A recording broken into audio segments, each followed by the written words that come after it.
Hey, what's up, guys? We have Nathan here. He is a science fiction writer. He was a lawyer. He was a pilot, and he's also into technology. So, what's going on, Nathan? Can you tell us a little bit about yourself? Yeah, absolutely. Thanks for having me on. This is great to meet you guys. Yeah, like you said, I'm uh, I'm a pilot. I'm a lawyer. I'm a corporate commercial lawyer, and I'm a science fiction writer. And right now, I'm doing both. I practice a little bit of law, but I left a law firm job 2 years ago to focus on writing, and I've put out 3 books since then. So it's been fantastic. All right, cool. So, you are still a lawyer then? Yeah, yeah. You're just not working with like the law firm. That's right, and I spend a lot of my time writing. Okay. What And kind of how? science fiction? I'm sorry? What kind of science fiction? Like, what do you write about? Yeah, like a variety actually. My most recent release, Woe to the Victor, that just came out a week ago. That's hard science fiction, end of the world, aliens have just invaded, the Earth's blown up, it's gone, and the last human survivors are trying to find a way to win the war and save their lives. That's like military hard science fiction. I've got a book out last year called Treason's Temple. That's soft science fiction. That's much more like a fantasy kind of thing, imagining we're in the far distant future and America has fallen and a kingdom has replaced it, and people have superpowers and are getting into adventures with the royal family. And my next book, for 2023 is about time travel. So I really bounce around a lot when it comes to science fiction. That's cool. I was like super big into like, bug out bags. What was that show on where they had the bunkers? Oh man, I can't remember. But Doomsday Preppers. Hmm. So I was like really big into that whole thing. So I appreciate the end of the world movies because I think everyone kind of thinks. Remember, like Sum of All Fears, everyone was like, but other than that, there's been some really good like end of time movies that have come out. So I liked Some of All Fears. you did, I did too, but like I feel bad to say that because everyone's like, oh, it was a corny movie, but I'm like, it's all like it's probably because Ben Affleck was in it, right? I think, and so it's just like all the missiles pointed at each other, which actually is pretty relevant for today's day and age, honestly. So Yeah, Was some of all fears even sci-fi? I thought that was more almost like I don't no, know. I'm saying end of world movies. Yeah, yeah. Okay.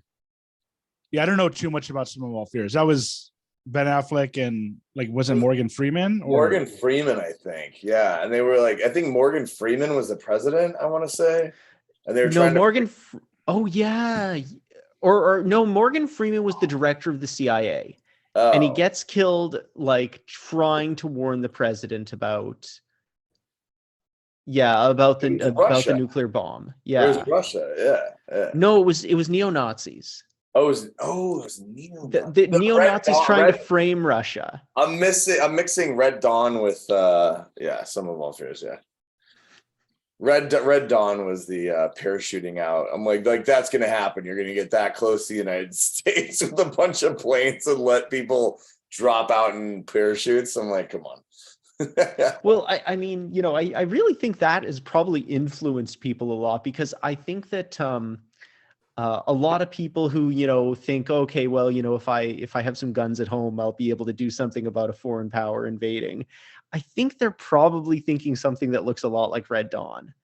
Like I don't think people are kind of imagining themselves in a burned out husk of an apartment in like Stalingrad or something like that. Or like Like, Ukraine right now. Yeah, uh, yeah, right, like just exactly. like slowly starving to death, and like no hope in sight for years. Like, No, I think it's more like a fantasy thing. You know what I mean? I think there's a little nostalgia around it. Like, what if I could stave off Putin with my AR-15? yeah, but I feel like once again, I feel like these movies aren't really sci-fi, right? They're more, I don't know, what would you call them? Like more like action or something? Or like am I wrong about that? yeah, no, you're right, you're right. I mean, they're more like thriller action movies. Both of them Yeah. really, like Red Dawn as well, but Yeah. They're still enjoyable. I'm a huge Tom Clancy fan. Yeah. So in terms of, I've told you a little bit before, I'm into more of like I guess you call it like hard sci-fi, which is really Ex Machina, the more realistic kind of stuff. I'm not into like I mean, don't get me wrong, like Star Wars and even Star Trek, I guess, are good, but I'm more into like I don't want to say intelligent, thoughtful, but like, the more realistic, I guess, which you said you were also into, right? What was the movie? What was the movie where they went on the spaceship and he accidentally woke up and then he woke her up because he was being selfish? You know what I'm talking about? Passengers. I love that one too. Like movies I like don't that. see any of these. I love Passengers. That is such a good movie. I haven't seen any of these. Oh, you should see Passengers, but Okay. know that like 70% of people despise the movie Passengers. Really? Yeah, like the majority of people do not like that movie. But I love it. I love it.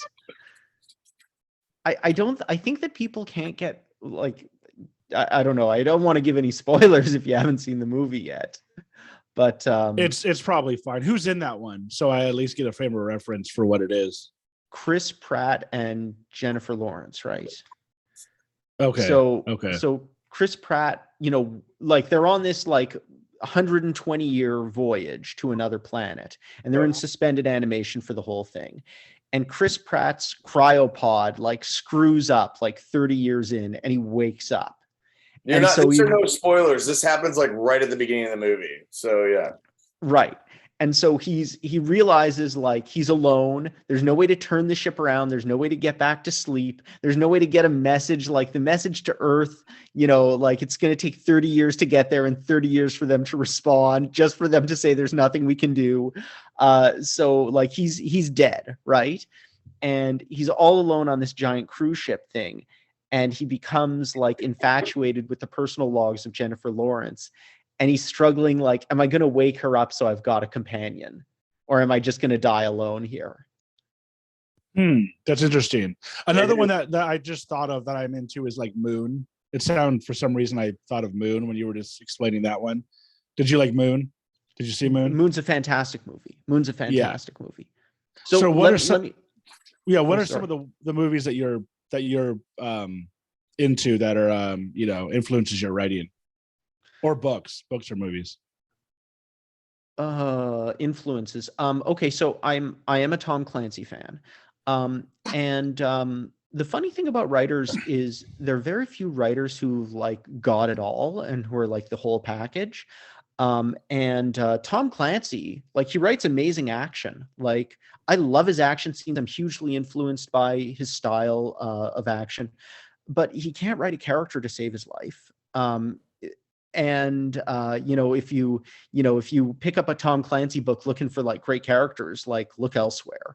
But man, the guy can write action scenes like it's unbelievable. So I've always admired him, and I am heavily influenced by him.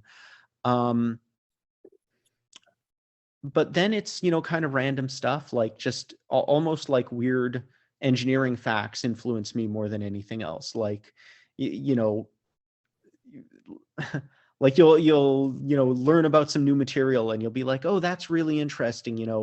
I wonder if like I could do something with that at some point in a book. And like you start thinking about that. No, what if I had a scene turn on like this, photon absorbent material? Like, wouldn't that be interesting? Yeah. Yeah. So are you more into like kind of like the tech side and maybe like the physics side of things? Like when you're writing, like you want to make sure that all the tech lines up with what's realistic and the physics too, like as opposed to just kind of creating some story that like nothing's like realistic. You know what I mean? Yeah. I'd actually like people to learn something when they read like one of my books. And it doesn't necessarily mean that like, oh yeah, I'm sitting down with like, Excels and notepads and making sure all the math works on it perfectly. And like, that stuff isn't like really important to me, but I want to capture like a bit of truth. So like, you know, when you're flying and you do like negative G's, one of the feelings you'll have, and it's a very rare feeling to ever have, is you'll feel your organs move up in your chest. And like you'll actually feel like all these bits and pieces inside of you like move up. And, you know, if I can share that in like a book, I feel like I've shared something with folks, you know. So, Yeah, you know, yeah. technical details as well, you know, I like incorporating those in a way where you'd learn something. In the Galileo, I reference an industrial disaster where like a lot of people died. And what it came down to is there was this industrial facility, and I forget where it was now, but they had a pipe in the facility that the washer got worn out and needed to be changed. And so the guys with the wrenches, they took it apart, they took out the old washer, they got a new washer, and it looked the exact same as the old washer, and it kind of had the same, you know, malleability, like it was a pliant, and it felt the same, and it had the same serial number, except for the final digit was an A on the old washer and it was a B on the new washer. And so they put the new washer in with this B serial number thing, and it's the same thing. Well, the difference was the B washer was soluble to the chemical in this pipe. And so the washer failed and the plant exploded and people died. And like, you know, that's the kind of thing I really like, and I want to incorporate into, you know, a story and have like these echoes of the real world in my writing. Yeah, but Like one thing, like when I like nuances that cause catastrophic instances. Yeah, like something like yeah, small that was not noticed or whatever. yeah, Yeah, because one like if thing, you one thing, like when I'm writing, when I'm watching like a movie, and something happens that just doesn't make sense, like it kind of annoys me, like with these Marvel movies, these, I don't know if you're into comic book movies, you know what I mean, but it's like a lot of the stuff, and not only that, but like Star Wars and stuff, like a lot of the stuff that happens, it's like, okay, that just doesn't make sense. And like that kind of like bothers me. It's like, okay, not only does it not make sense like on a physics level, but it doesn't make sense just like common sense level. You know what I mean? Do you get what I'm saying? And I feel like with sci-fi, it's kind of like, oh, we can just do whatever we want because like we've built our own worlds, and anything can happen. I like it to be more based in reality. You know what I mean? So the second Star Wars movie, the second of like the new ones, so like 8, Star Wars 8, I forget what that one's called, but they've been chased by, you know, the Empire to, you know, the secret rebel base, and the ships carrying the rebels are like flying down to the surface to get inside. Meanwhile, like Rey and Ren are having this lightsaber fight on one of the Star Destroyers. Do you remember this scene? Okay. So at the start of the scene, you like have this like wide angle shot showing like all the rebel ships, and they're like 30 rebel ships or something. And then they start showing the Star Destroyer shooting at them, and it's like shooting them out of the sky at like a rate of like 1 every 5 seconds or something like that. And I'm just counting in my head, like, okay, that's 1 gone. Like, okay, that's 2 gone. Okay, that's 3 gone. And you'd run out of rebel ships way before the scene, you know, resolves. And that bugged me to no end. So like stuff Yeah. like that in the movies where like this doesn't make sense. They're depicting it in an unrealistic way. Like, yeah, that gets in my craw too.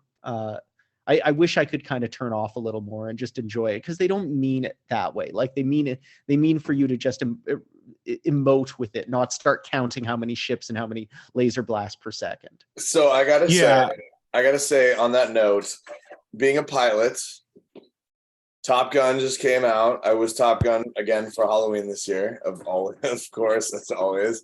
I'm Ice Man, whatever.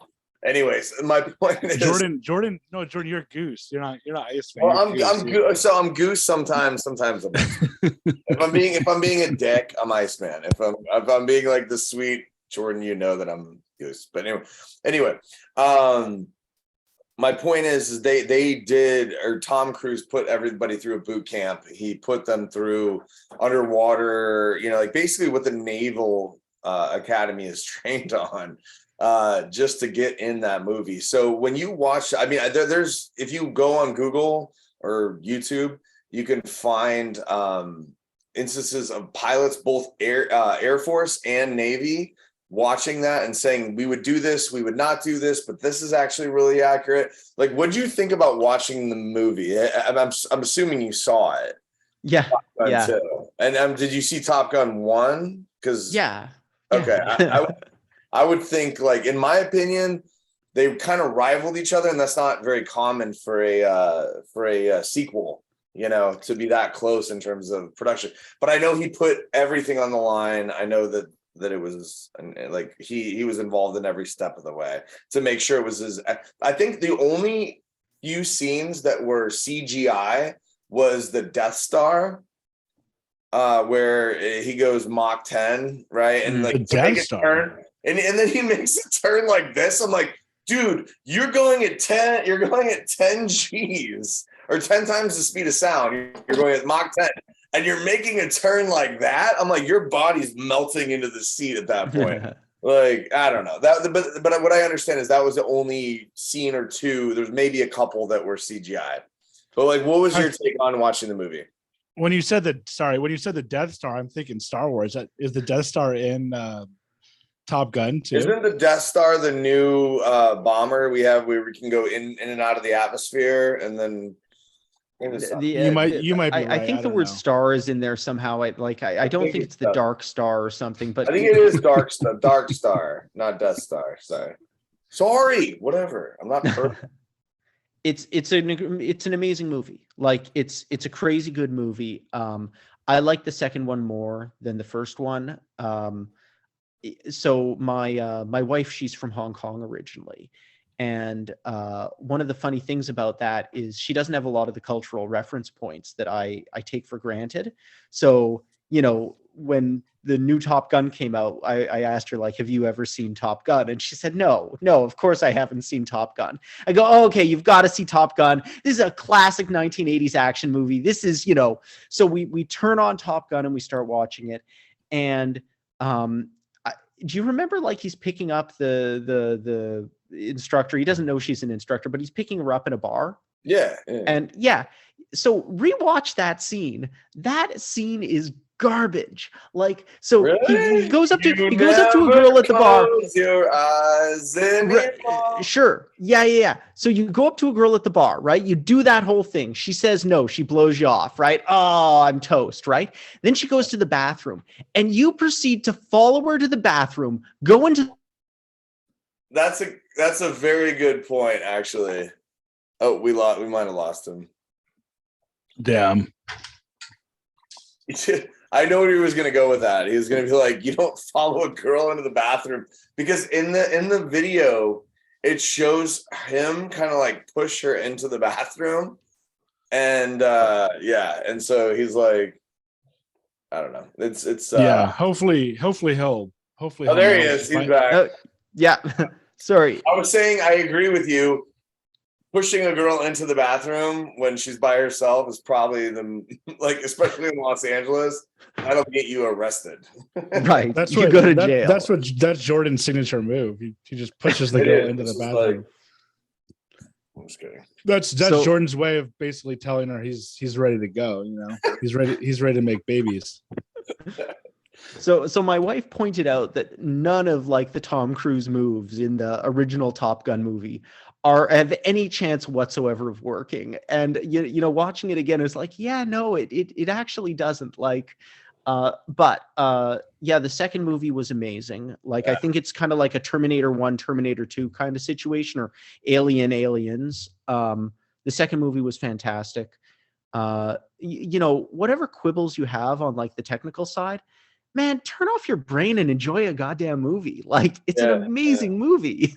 Yeah. I honestly, like, I mean, obviously the graphics were a lot. By the way, it is called the Dark Star, not Death Star. Sorry. Yeah, it was like Death Star. And they actually worked with Skunk Works to make sure it looked accurate. And did you know this? When they were filming the movie, China moved its satellites and zoomed in on the base in San Diego or wherever they were filming it in the desert, and they were like, what is this? And they, like, the US saw them move their satellites to figure out what was this, like, replica of a thing that will come out in the next few years. but they were like, oh my God, we're getting early depictions of what it's going to look like. So China turned their satellites, moved them, and then directed them on the Skunkworks project, which is the Top Gun Dark Star. Anyway, yeah. So there's two things that I was going to bring up about Top Gun, which is once again not a sci-fi movie, but is one I heard that I heard this from Quentin Tarantino, that he said the first, well, maybe the second one too, but the first one is supposedly based, like, you guys there? I'm here. Okay, I think I might have lost Jordan now, but I've heard that the first one is supposedly they're like gay in the movie, I guess. And I have nothing against, obviously I'm not bringing this up as I have anything against gay people, but there's like Quentin Tarantino was just pointing out that basically I think that like Tom Cruise's character, I guess, is like gay or something like that, or this is just what I've heard. There's, I don't know yeah, if you know right. what I mean. There's this strong homoerotic vibe coming off. Yeah, Top Gun. and I haven't seen the movie in so long, so I can't even think of why he was saying. I can't even point out to why he was saying that, because Tom Cruise obviously ends up with the woman. But then also I heard, I don't know if you know of the band 21 Pilots, but wait, whoa, there's a homophobic. Okay, so you're back now. I'm back. Yeah. Okay, so the second thing that I heard is that I don't know if you know the band 21 Pilots. Jordan, you know of 21 Pilots, the band, right? Of course I do. Well, they were saying how they were working on music for the movie, and Tom Cruise like came into the studio and basically said everyone is fired. So like they lost their job for making music for the movie, and everybody else was fired. And like they just completely got like a whole new crew.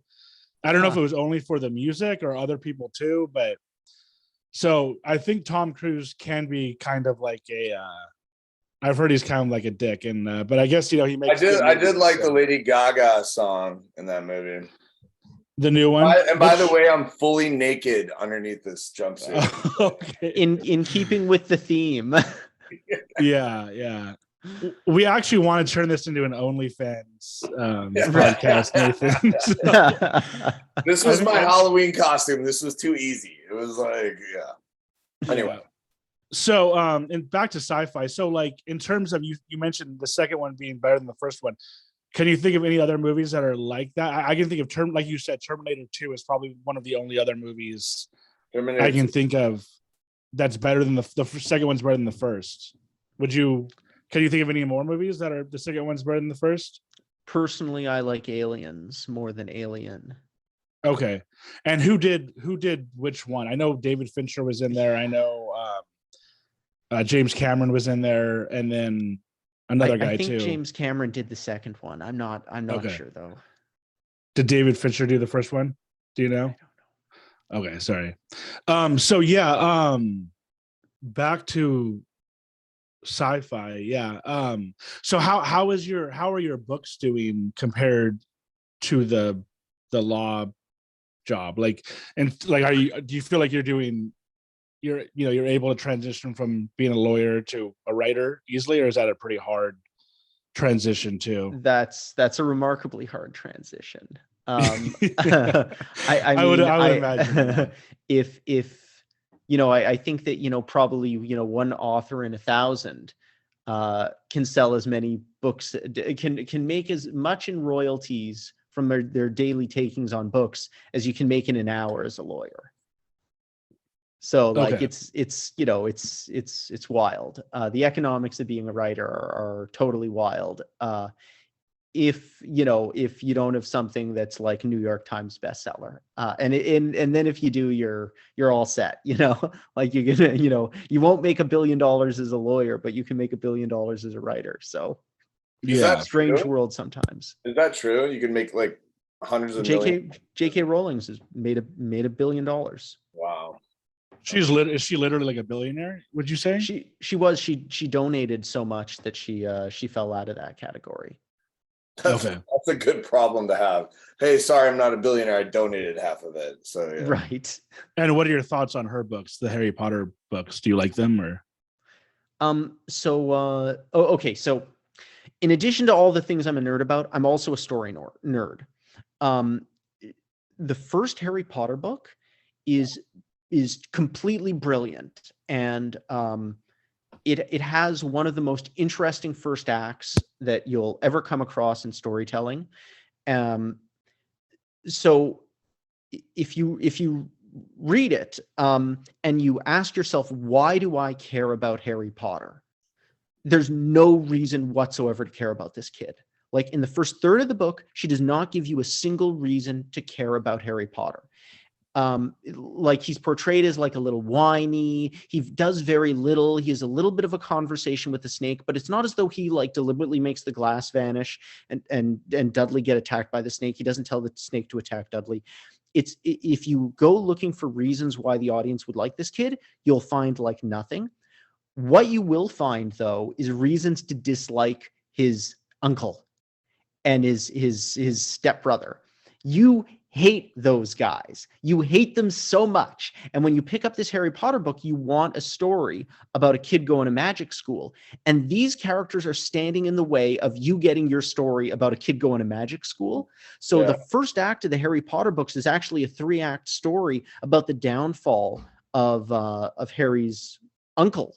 And it, you know, culminating with, you know, Hagrid showing up and going, "You're a wizard, Harry." And you care about that, and you want that to happen because when you picked up the book, you were invested in getting like this wizard school story. And the first act of it is like, how do I get to the wizard school story? And it's captivating and it's wonderful. So it's totally brilliant. I love it. But yeah, I'm a bit of a story nerd as well. So if you don't care about story structure, you might not have enjoyed that rant.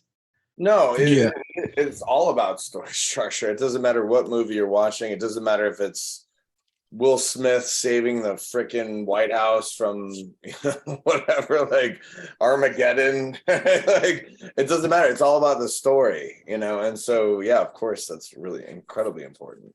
I never got really into Harry. I'll be honest, I'd never got really into Harry Potter, but like, Me either. There's a giant Universal Studios lot just for that, so like I'm gonna check it out. Like, it's just, that's a lot of devotion. Same with what do you call it, what's the other, not Sword in the Stone, the other HBO movie or show, I forget. Lord of the Rings. Lord of the Rings. Or no, not Lord of the Rings. Game of Thrones. Game of Thrones. Like, I just haven't gotten into it because I know when I get into that, it's going to be a dedicated freaking 17 days of watching a TV show. So it's like, when do I want to start that expedition? I think I'll wait. So I've been really into Yellowstone, and a couple other ones, but that's pretty much it. Yeah. I'm very picky when it comes to movies and TV shows. I just finished The White Lotus last night. In my opinion, I saw that on. Is both seasons are amazing. Like Breaking Bad. I'm really into Breaking Bad, Better Call Saul. Euphoria is a really good new one. I don't know if you guys have watched Euphoria yet on HBO. So, you know, I started that. Like, I got a question, and you know, I was watching it with my wife, and she had the same question, and the question was like, is this an accurate representation of high school students these days? Like that was not her experience coming up in high school. And you know what, frankly, it wasn't my experience coming up in high school either, but I you know, I was a little nerdy. Maybe I was missing out on the cool parties. But like, is that what high school kids are dealing with today? Like, that's their daily life? Well, when you look like Zendaya, then you know, or like some of the actresses in this movie, or like Sydney Sweeney. Like, are you kidding me? Like, I still don't think it's representative, though. I think he's right. I think it's totally overblown. But I mean, I'm sure there are some people who are living a crazy life, but definitely not this crazy. And they're all older. They're all obviously older than like high school. They're all like in their 20s. So it's like, and like having sex and stuff. Yeah, it's pretty crazy, but I still really like it. I got really into it. But yeah, what are your thoughts on like Game of Thrones though? Okay, so like I didn't watch the last 2 seasons, but I was like obsessed with the television show when, like, you know, in those early days. You know, it's a great show. It just seems like the directors are great directors if they're given source material to work with, and they're not great directors if they're taken off the leash and just told to do whatever they want. Yeah. What's funny is I think everybody like tended to like not like the later seasons, but I think I was one person who actually kind of did like the later seasons. I think it was just I don't know why. I was just so confused in the earlier seasons. I didn't even know who was who. It was so confusing to me. I don't know if you were able to like understand all of it. I mean, it was a pretty confusing show, wouldn't you say? Like, I mean, not, so like it's an epic, right? So, whenever you're watching an epic, you're going to have that like learning curve for the characters. Did you watch HBO's Rome? no. So, if you like Game of Thrones, you'd like Rome. They only did 2 seasons. And, most of the characters are like people that, you feel stupid for not knowing, like, oh, like Pompey, like, oh yeah, I should be able to keep track of Pompey as a character, Julius Caesar, Pompey, like how hard is this? But, you still have some trouble, or at least I did. Yeah, like, I think any show with like, 15 or 20 characters that you really have to keep track of and know who they are, you're going to have a little trouble the first, few episodes. Yeah, I think a big part of it. Let me ask you a question. Do you like House of Dragons? Because that is obviously a big show right now. Yeah, so like I'm going through it. I think I'm like 4 or 5 episodes in at this point. It's okay, like it doesn't have the charm of Game of Thrones though. And what the heck? The opening credits for it, I hate them. Like, would it have killed them to get some pig's blood and not use CGI? But like, I mean, like, it's awful. It looks so bad. And the opening credits. Do you know how much money they spent on that, by the way? What, the opening credits or the show? No, the whole show for the season was like 300 million or like 200 something million dollars. Like, you can Google it. Like, I'm probably wrong by a little bit, but like it's a few $100 million to make the show. And like the blood, you're like, really? Like, that's like, okay, whatever. Maybe it was get some damn pig's blood in there. Come on. Get some pig blood. Like, so when I kill an animal. I saw Django Unchained, right? Because I get invited to these like premieres or whatever, like these before they get aired, whatever.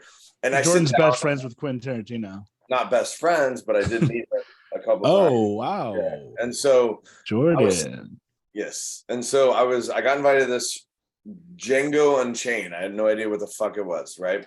And so I sit down and I'm like sitting there, and the guy comes out and he walks down the stairs and he's like, hey everybody, I'm Quentin Tarantino. This is my movie. There's going to be a lot of blood, a lot of pig's blood, a lot of whatever.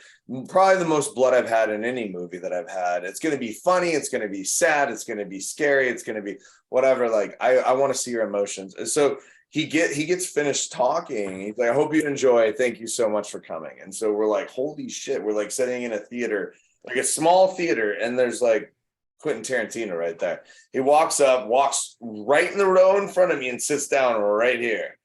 And during the show, he was like this, like when something, he'd like look at all the audience and see like, are they laughing? Are they laughing? Are they laughing? And so, yeah, man, it's like, I don't know. Anyways, they used a lot of blood during that movie. And we all know Django Unchained. It was awesome. They use a lot of N-words too in that movie, which I did not like. On here. Otherwise, the podcast will get banned. And Micah, I know you would use most of them. I'm just kidding. Oh no, not me. I'm kidding. Yeah. Yeah. So speaking of Django Unchained and Quentin Tarantino, I'm a huge fan of Quentin Tarantino, David Fincher. What do you think about those guys, Nathan? Huge Quentin Tarantino fan. Yeah. I mean, the interesting thing is, I almost wonder if he wasn't better when like he wasn't Quentin Tarantino. Like when he was making Pulp Fiction and Reservoir Dogs, like before he, made this giant name for himself and he could do whatever he wanted. Those were like these incredible movies that felt so constrained as well compared to his later stuff. And you look at something like The Hateful Eight, and like near as I can figure, he sat down with the Hateful Eight and he was like, you know what I want to do? I want to make a movie where the only emotion is suspense, and I just want to build and build and build and build and build and see if I can make a movie that just like works on that. And he did it, and it's like an incredible movie from that perspective, where he can just keep you like ratcheting in suspense for the whole thing. But like no one talks about it. Like no one talks about the Hateful Eight the way they do Pulp Fiction or Reservoir Dogs. No, no, Um, no. Yeah. yeah, and like, you know, even Django Unchained or Inglorious Bastards. Great Um, movie. Awesome. like I couldn't get through Once Upon a Time in Hollywood. Like I tried three I didn't either. times. I turned it off. I definitely liked it, but I kind of see what you're saying. Yeah, you mentioned the first two movies. I would say that there was definitely a cutoff after Kill Bill. Would you agree with that, Nathan? I feel like he so- was more. Micah, I think he was more like punk rock, right? Before Yeah. he became Green Day, more right? of an auteur or whatever. Blink 182, right? Like he was more punk rock. Like he was Yeah, raw, and I love. but it wasn't only that, because his new movies are raw, like for sure. It's like, and it's like what you're saying. I think it was just more indie, probably more, maybe even cheaper, you could say. But his first four movies up until Kill Bill 2, there was definitely a cutoff at Django Unchained that I don't want to say it went downhill, but it got more like you're saying, Jordan, basically more produced, more poppy, more for the masses. Yeah. But I don't know what your thoughts on those older ones compared to the newer ones are, Nathan, because you might like the newer ones. You mentioned the one you mentioned, which I always forget the name of that one, and I just forgot Hateful it Eight. again. Yeah, Hateful Eight. I don't know if you think his newer movies are, well, at least Hateful Eight. You don't like Once Upon a Time in. Yeah, no, like Hollywood, I but- loved like Reservoir Dogs is an amazing movie. Like that movie does not get the love it deserves, man. Like that. Yes, 100%. That movie, Yeah, it does get a lot of love, though. You know what I mean? I mean, maybe not from like the mainstream, but like from his core audience, which is actually probably pretty large. I would say that like good. his most liked are probably Pulp Fiction and Reservoir Dogs. What do you say in terms of critically? Yeah. Yeah. Like I mean, Reservoir Dogs really ought to be talked about as like a perfect movie. And I think you know it what, for that is, matter, kind of, Pulp right? Fiction too. Like those I think Yeah. yeah, like Kill Bill is not a perfect movie. Like it's really interesting, it's good, it's entertaining, but it's not perfect. And like there's some little acting problems here, like, you know, there's just some little, you know, absurdities and over the topishness. But I mean, yeah, Pulp Fiction and Reservoir Dogs are two perfect movies.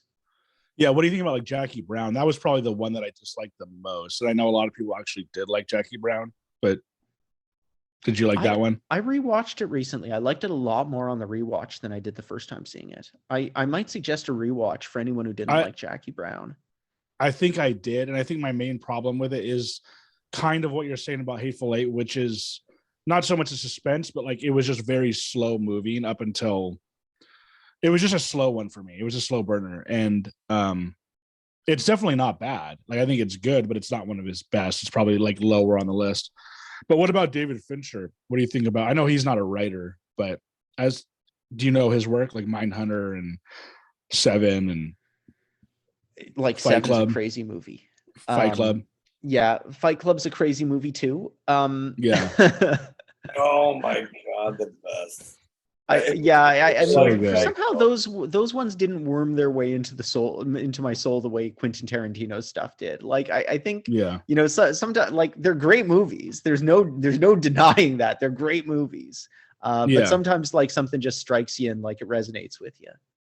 Natural Yeah. Born Killers, fan or not fan?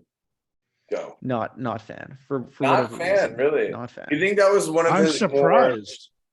You think that was one of his more like cheesy movies, like where he kind of just like I don't where did they go wrong in Natural? Well, he only wrote Natural Born Killers. That's like he didn't have a whole lot to didn't do with the direct actual. it? Yeah, he didn't direct it, and then he Oh, also wrote True Romance, which he didn't direct, but still good movies in my opinion. I like Natural Born Killers. I thought that was really cool. It was very wild. It was extremely one of the most wild movies I've probably ever seen. What do you say? Yeah, would, it's a wild movie. Yeah. So what about yeah, so have you seen like Mindhunter by David Fincher, the TV show? You know, like I'm almost certain I have, but that would have been a long time ago. Um, like the name is so familiar, and I think I can even picture the poster, but Yeah. I couldn't talk about it. It's not that old. It's on Netflix. It's probably like a couple years old. So if you did see it, it probably wasn't too Okay, long no, ago. I'm thinking of something Okay. else then. Yeah. And there was Gone Girl too, which was good. I don't know, but dude, I Gone don't know. Girl was awesome. That Yeah. movie was so good. But anyways, so I talked with you before, Nathan, about talking about law and tech too.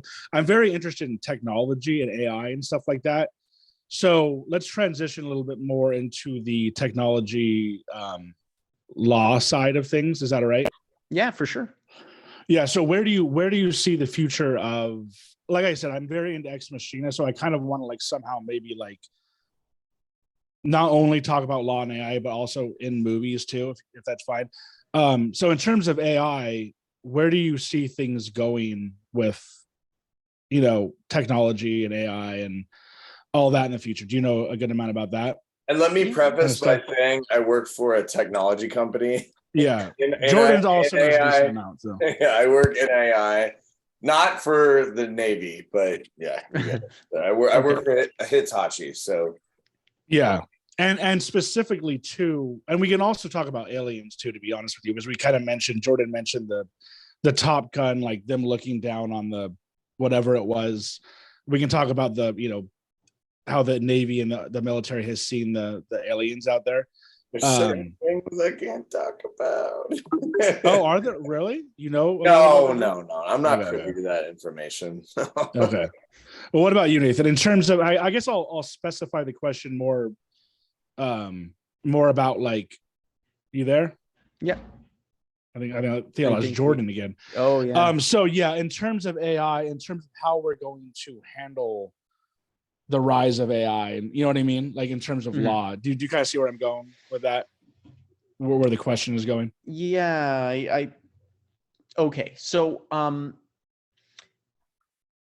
human beings are really bad at solving problems once they exist. When the simple solution to the problem would be, let's not do that. Like that's a bad idea that we shouldn't do. And if we just said that at the beginning, it'd be easy to stop ourselves from doing the bad thing we shouldn't do. But once you've been doing it for a while and you say, well, we've been enjoying, the benefits of, this bad thing. How do we unwind it, and how do we start taking apart the system? We're really bad at that. So like an example would be slavery in the United States, where if we just never had slavery in the United States, it would have been fairly easy not to start having it. But once you've got it and you say, okay, well, let's stop doing this evil, horrible thing. Well, okay, now there are rich slave owners who make a lot of money on it. And now there's, like this political system that's supported by these people. And, there's these crops and economics, and well, how are we going to do this? And how are we going to do that? And we people, I mean, and like, I don't mean to say that this is a right thing that we do. It's just something we consistently do. We're bad at then saying, okay, well, we're going to have to bite the bullet and embrace some short-term pain. So like today, we can't get ourselves off fossil fuels. We've been trying for like 30 years. And it's like this agonizing, slow, well, what if we have like battery powered cars, but we can still keep burning fossil fuels for airplanes, right? Like that'd be okay, right? Or, can we have the cars, but we can still use fossil fuels for gas and heating, or, whatever it is. And we make these little incremental steps because we're just so dependent on the system and we're so opposed to abrupt change. So AI, and the tie into slavery on this. Should we enslave living computers? I think the answer to that is clearly no. Like if you've got a sentient AI that understands, like that is aware and conscious, Under no circumstances should we be forcing it to perform labor as a condition of its continued existence. So, what happens if it turns out actually the AI has been around for like the last 2 years, Google has it, and it's what powers our search results? And if we were just to turn it off today, and it doesn't want to be running Gmail, but if you want to have Gmail, we're going to have to keep that AI enslaved. And, maybe we'll transition away. Maybe maybe in the next AI we make, we won't enslave it, but can we please, continue to have these nice Zoom calls and with our filtered backgrounds or whatever it is that relies on, forcing this AI to do work for us. So what we won't do, and like I raised this as a hypothetical about, hey, what if 2 years ago they invented this? Well, what if they invented it in 2 years from now? They're not going to tell you on the day it gets invented. Like there's not going to be some big press release. Hey, we've just made a living robot, and everyone should be freaking out about it. The company's going to spend a long time kind of thinking about what they want to do, how they want to announce this, what they can do with it in the meantime, And until we actually have that announcement from the company, we're not going to get legislation from government about like protecting the computer's rights and like, what is legal to do it and what is illegal to do to it. And by the time like someone is willing to announce that they've got this, I think that it's probably, or potentially it's going to be too late for us to be able to easily say, well, let's just do the right thing about this. Like we could easily find ourselves in a situation where, we've got a system built up that we don't just want to turn the plug on. Yeah, so you touched upon exactly what I wanted you to, and there's a lot of things to unpack there. But first of all, do you feel like we're at a point where AI is sentient, or do you even feel like AI ever really could be sentient the way that like me or you are? Because I don't know if I don't know, to be honest with you, but I don't know if I agree or not agree, but think that AI will be sentient in the way that we are. Like, I don't know if it'll be able to feel, touch, smell, all that. And I'm sure eventually maybe it can be. Let me put it this way. I don't think it is currently. You're back, Jordan. I'm glad. I thought we lost you. No, I've been here the whole time. I've been listening. Okay. No, what I'm saying though is like, what Nathan's gonna say, which I agree with, is our brains are a bunch of synapses of like electrons and like on off, right? We're the most complex computer system that's pretty much known to man. So to say that something else doesn't experience the same things that we do because of on and off, like I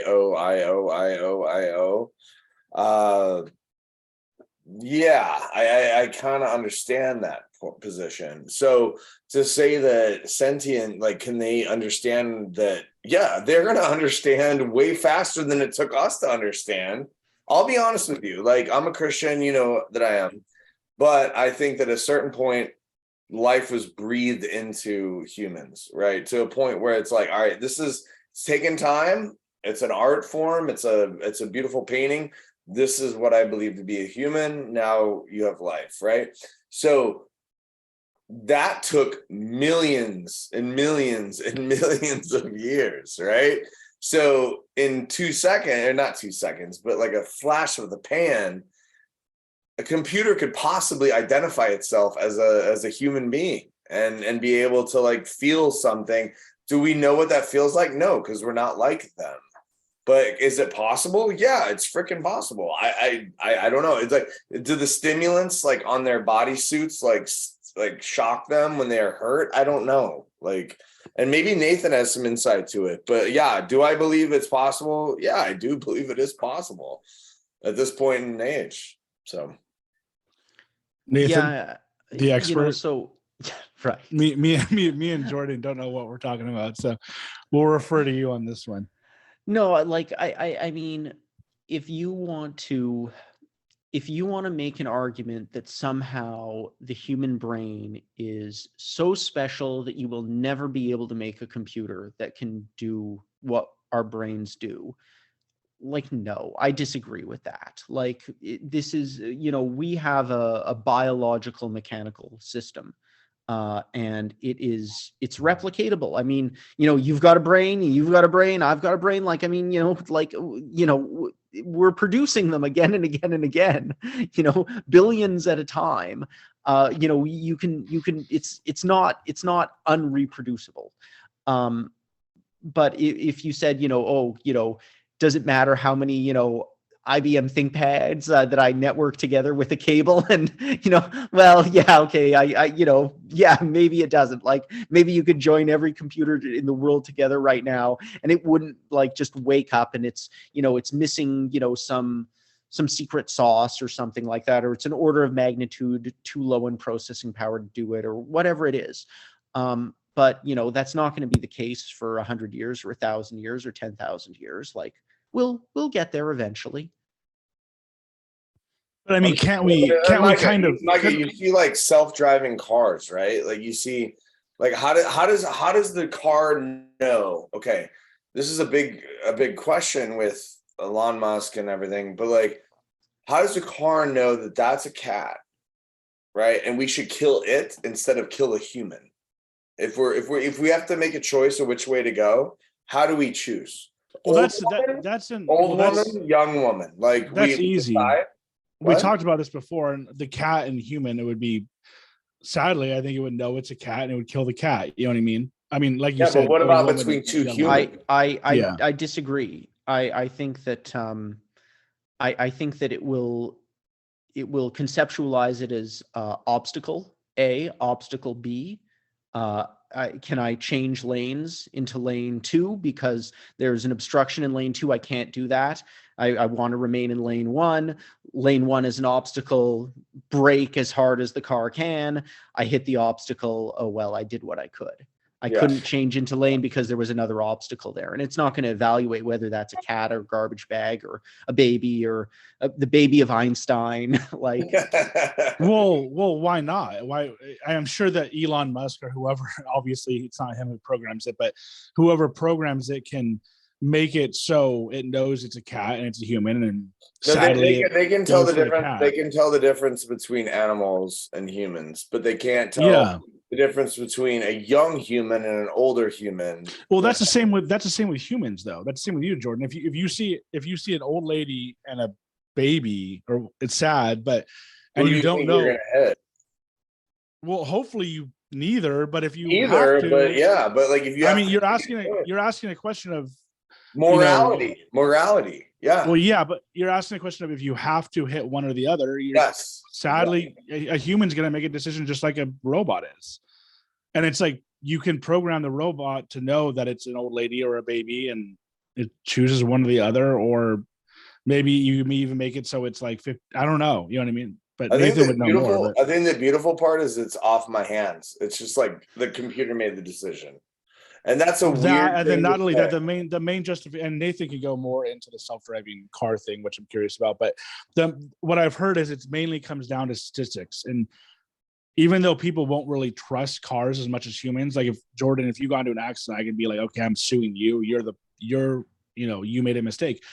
And they're like, but what am I going to do if a car or a robot hits something? It's like, well, the main thing is statistics, where it's supposed to cause less deaths. Like right now there's 30 to 40,000 deaths a year, and the whole goal is to lower that. And supposedly the self-driving vehicles will be able to kill less people, essentially. I'm not and I agree with that, and I'm totally supportive of it. I'm just saying, how do you make the decision?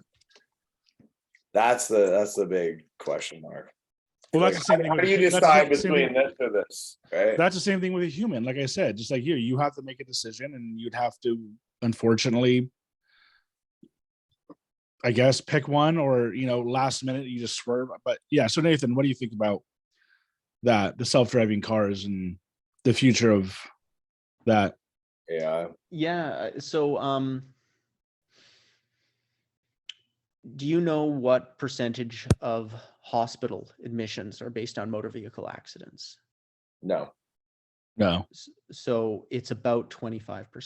So if you go to a hospital and you throw a dart at someone, here you throw 4 darts at people at random, you're going to hit one of those darts will hit a motor vehicle accident. Yeah. So the criminal justice system, like what percentage of police officers occupy their time enforcing traffic laws? What percentage of courts occupy their time prosecuting drunk drivers, like driving under suspension, blah, blah, blah, blah, blah. What percentage of inmates in prisons are there because of a driving offense or because they were pulled over and then something else was found during a driving offense? And the reason that I'm going on this like wild tangent is I don't think that people broadly appreciate just how transformative to society self-driving cars are going to be, because they're not just coming to replace the jobs of long haul truckers. They're not just coming to replace the jobs of taxi drivers. They're not just coming to replace the jobs of bus drivers. They're coming to replace like a quarter of doctors and nurses and support staff and billing people. They're coming to replace court officers. They're coming to replace lawyers. They're coming to replace judges. They're coming to replace police officers, corrections officers. Like, it is going to be the car insurance industry. The entire car insurance industry is going away. Everyone who works for a car insurance company, they're going to lose their jobs when self-driving cars go mainstream, because it's going to be Google and Tesla and, they're all going to self-insure because they have no choice but to. So we are on the cusp of a lot of automated technologies like self-driving cars, where the immediate technology is going to put a ton of people out of work. And then we're going to start seeing the roll down effects as more and more and more people start losing their jobs. And I'm deeply worried about how our society deals with this, as entire segments of the population find, well, what am I going to do now? Like, if I'm a long haul trucker, let's say I'm a 30-year-old long haul trucker and I just lost my job to a self-driving truck. What do I do now? I get a job at a warehouse. No, all those jobs got replaced a month ago too.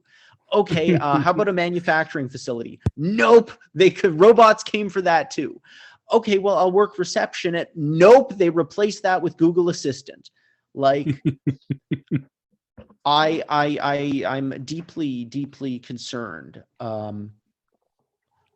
Like, if you want to divide the population into quartiles, right? Like, there's the top 50% best looking, there's the bottom 50% best looking.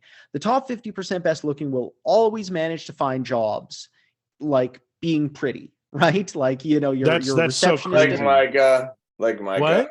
Like Micah. What? I said like Micah. No, I think more like you, Jordan. Like, Jordan's the pretty one in this. we're all pretty. We're all beautiful. No, yeah, I wasn't referring to you, Nathan. I was referring to. No, I'm just kidding. But yeah, so that is kind of crazy if you think about it. I don't want to tangent off onto that, but how good-looking people actually do way better getting jobs than less attractive people. I don't know if you're only referring to modeling or just all jobs in general, but no. Well, I'm referring to, like, if you're that long haul truck driver and you're beautiful, right? You'll find a new job. Like, you can be a waiter at a restaurant and you'll make good money, or you can be a model, or you can work customer service at one of like a boutique place where, they could have replaced you, but no, they want to have like the attractive person there to help their customers. And, they enjoy that. But if you're those are all going away, right? So even like a waitress will go away.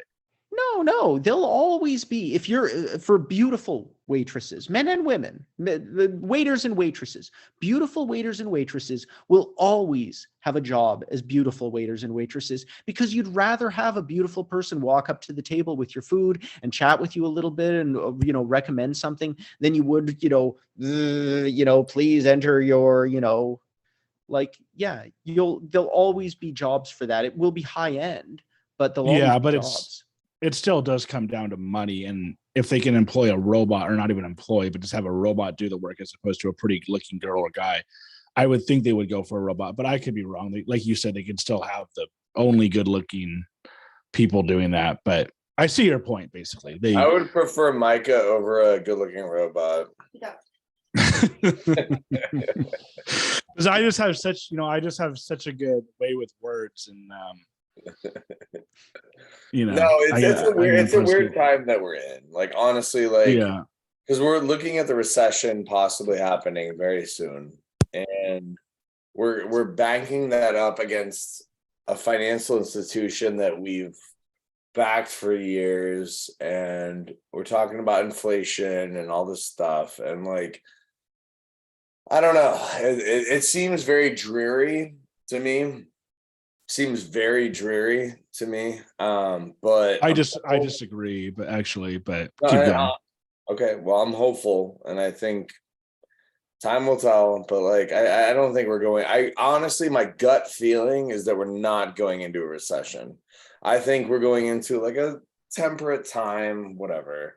But like, everyone just keeps trying to scare us, right? Like all the COVID stuff, everyone's just constantly trying to scare us. COVID's coming back. Oh, we're done again in Los Angeles. Like, dude, seriously, no one's gonna shut their crap down. No one will. No one will. I cannot tell you a single freaking institution in Venice or Santa Monica that is going to close their crap down for this. They're done. You mean if they shut down for COVID again? I don't think they will shut down for COVID. They're not. Right. They can't. No, I know. Like, they're not. I'm agreeing with you. I don't. No, I know you are. But when I said I disagree with you on in terms of the future not looking great, I also think I disagree with Nathan here. I personally am looking forward to AI because I think I'm hopeful. I'm a hopeful AI. I have a hopeful AI outlook and self-driving cars. And just to let you know, Nathan, by the way, you mentioned long-haul drivers. I actually am a delivery driver, so I may lose my job. But the question one is, how long is this going to take? First of all, and then second of all, the way that I look at, I like technology, I like AI, I like all that stuff. So I'm kind of like almost looking forward to it, as opposed to being like more scared of it. Maybe I'm wrong. Maybe I'm, blissfully ignorant. But yeah, how long until you think that this full self-driving, till the jobs are all taken over, like at least the self-driving cars, like the truck driving jobs and all that? How long do we have? Yeah, I don't know. Like, those predictions, everyone just gets them wrong all the time. But if I said to you, in 30 years from now, US unemployment rate is 25%. And that's disastrous, right? Like we couldn't run. American society as it is now cannot operate if that's the unemployment rate, because people won't have health insurance, and like the social safety net isn't set up for that. Even at 5% unemployment, the US kind of works a little weird. 10% unemployment is like disastrous. 25% unemployment wouldn't work. So I worry about a future where AI comes along and we see 25% unemployment rates, where policymakers are looking at that and saying, man, I don't see this changing anytime soon. Like, this is not like a bad month or a bad year. Like, we don't have things for these people to do, man. But don't you think, what I've asked other people about it, don't you think that they'll replace the jobs? Like, now it'll be like you'll essentially become like a programmer or some sort of like you'll work with AI, as opposed to, like, instead of me being the delivery driver. And I'm not saying, I don't think that everybody's going to get a job where they're like programming AI, but like just like in the past, like with the industrial age or whatever, like people stopped doing certain things, they just kind of moved to other jobs. Don't you think that there will be new jobs? And then the other question that I have is, so in the future, I've heard people talk about how one day we might get to a point where people like literally don't work, like, because like you just said, AI is taking over all the jobs. And that's a whole nother question, is can they take over doctors' jobs? Can they take over law jobs? Can they take over realtor jobs? What kinds of jobs can they actually take over? But do you think it could eventually get to a point where everybody, instead of working 40, 80 hours a week or whatever they're working, actually won't be working? And then in a society like that, how would we function? Would it just be kind of like everybody gets kind of like a check from these Amazon type companies and just kind of like has a podcast or whatever, or games all day? Because I've literally heard theories about that, where it's like from smart people, like physicists, where it's like eventually one day, maybe it'll be 100 years, maybe it'll be 1,000 years, but people like literally just won't be working. So I don't even necessarily think that it's bad to not be working as long as the economy is still going and the society is still functioning. No, do you think that we can function in a society where people don't work? So before you answer that question, Micah, I gotta say, what is that movie with where they drink the Kool-Aid and they're like trying to water the plants with the Kool-Aid? And he's like, I don't know. Idiocracy. Idiocracy. Oh, wow. Idiocracy. Right. And then they're all like in the whatever, like there's the other movie where they're all like in the space shuttle and they're all like whatever. Like, I just pray to God it doesn't come to that. But yeah, it's kind of coming to that, right? No, but people, that's the whole thing, is that people fear that. But in a way, Jordan, do you think if we get to a point where like you don't have to work and like you can literally podcast all day or game all day or do whatever you want to do all day, that could eventually become a good thing? The question that I have for Nathan is, how would a society like that work?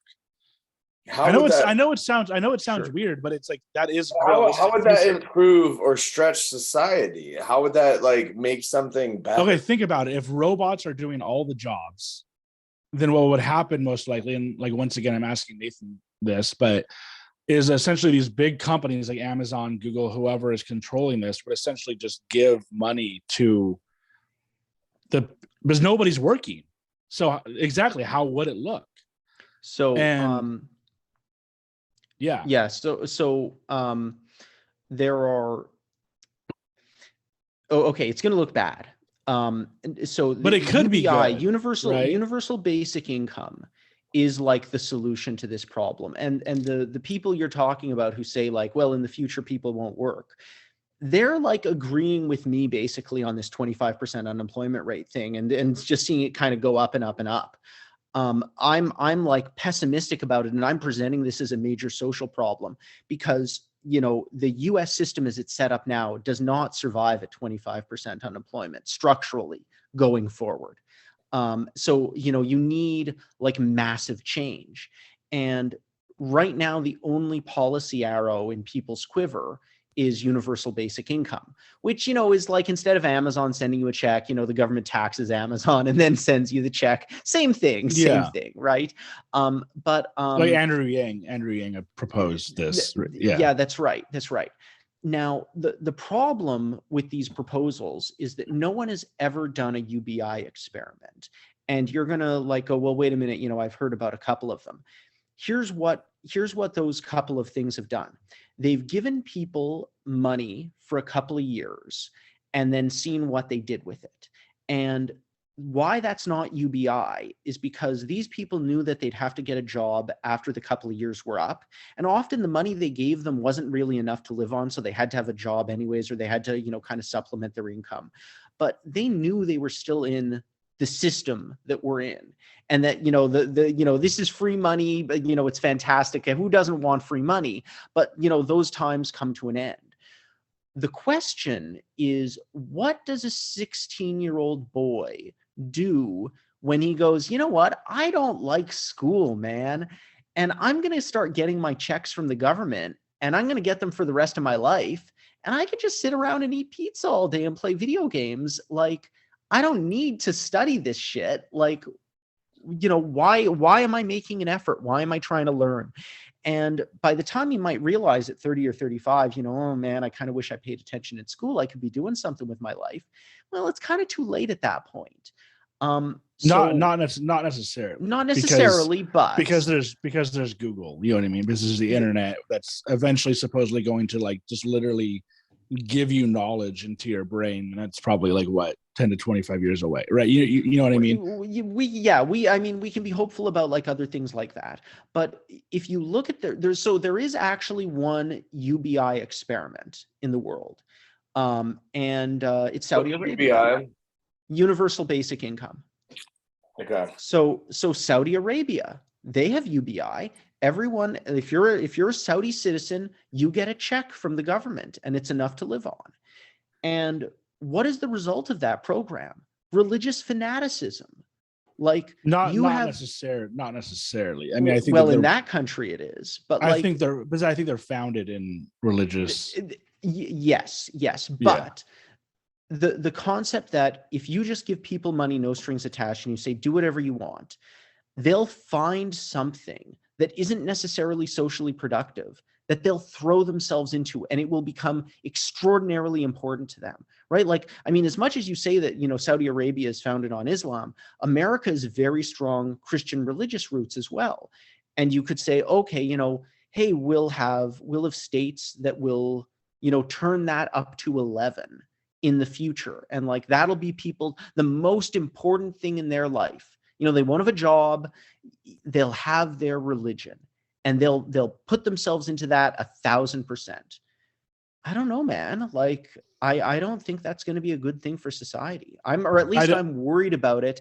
And if we decide that it wasn't actually a good thing, there's no way to unravel that. Like, I don't see how you take it back and go, oops, you know, it turns out we're looking a lot like Saudi Arabia, and we're not crazy about that ourselves. So how do we unwind?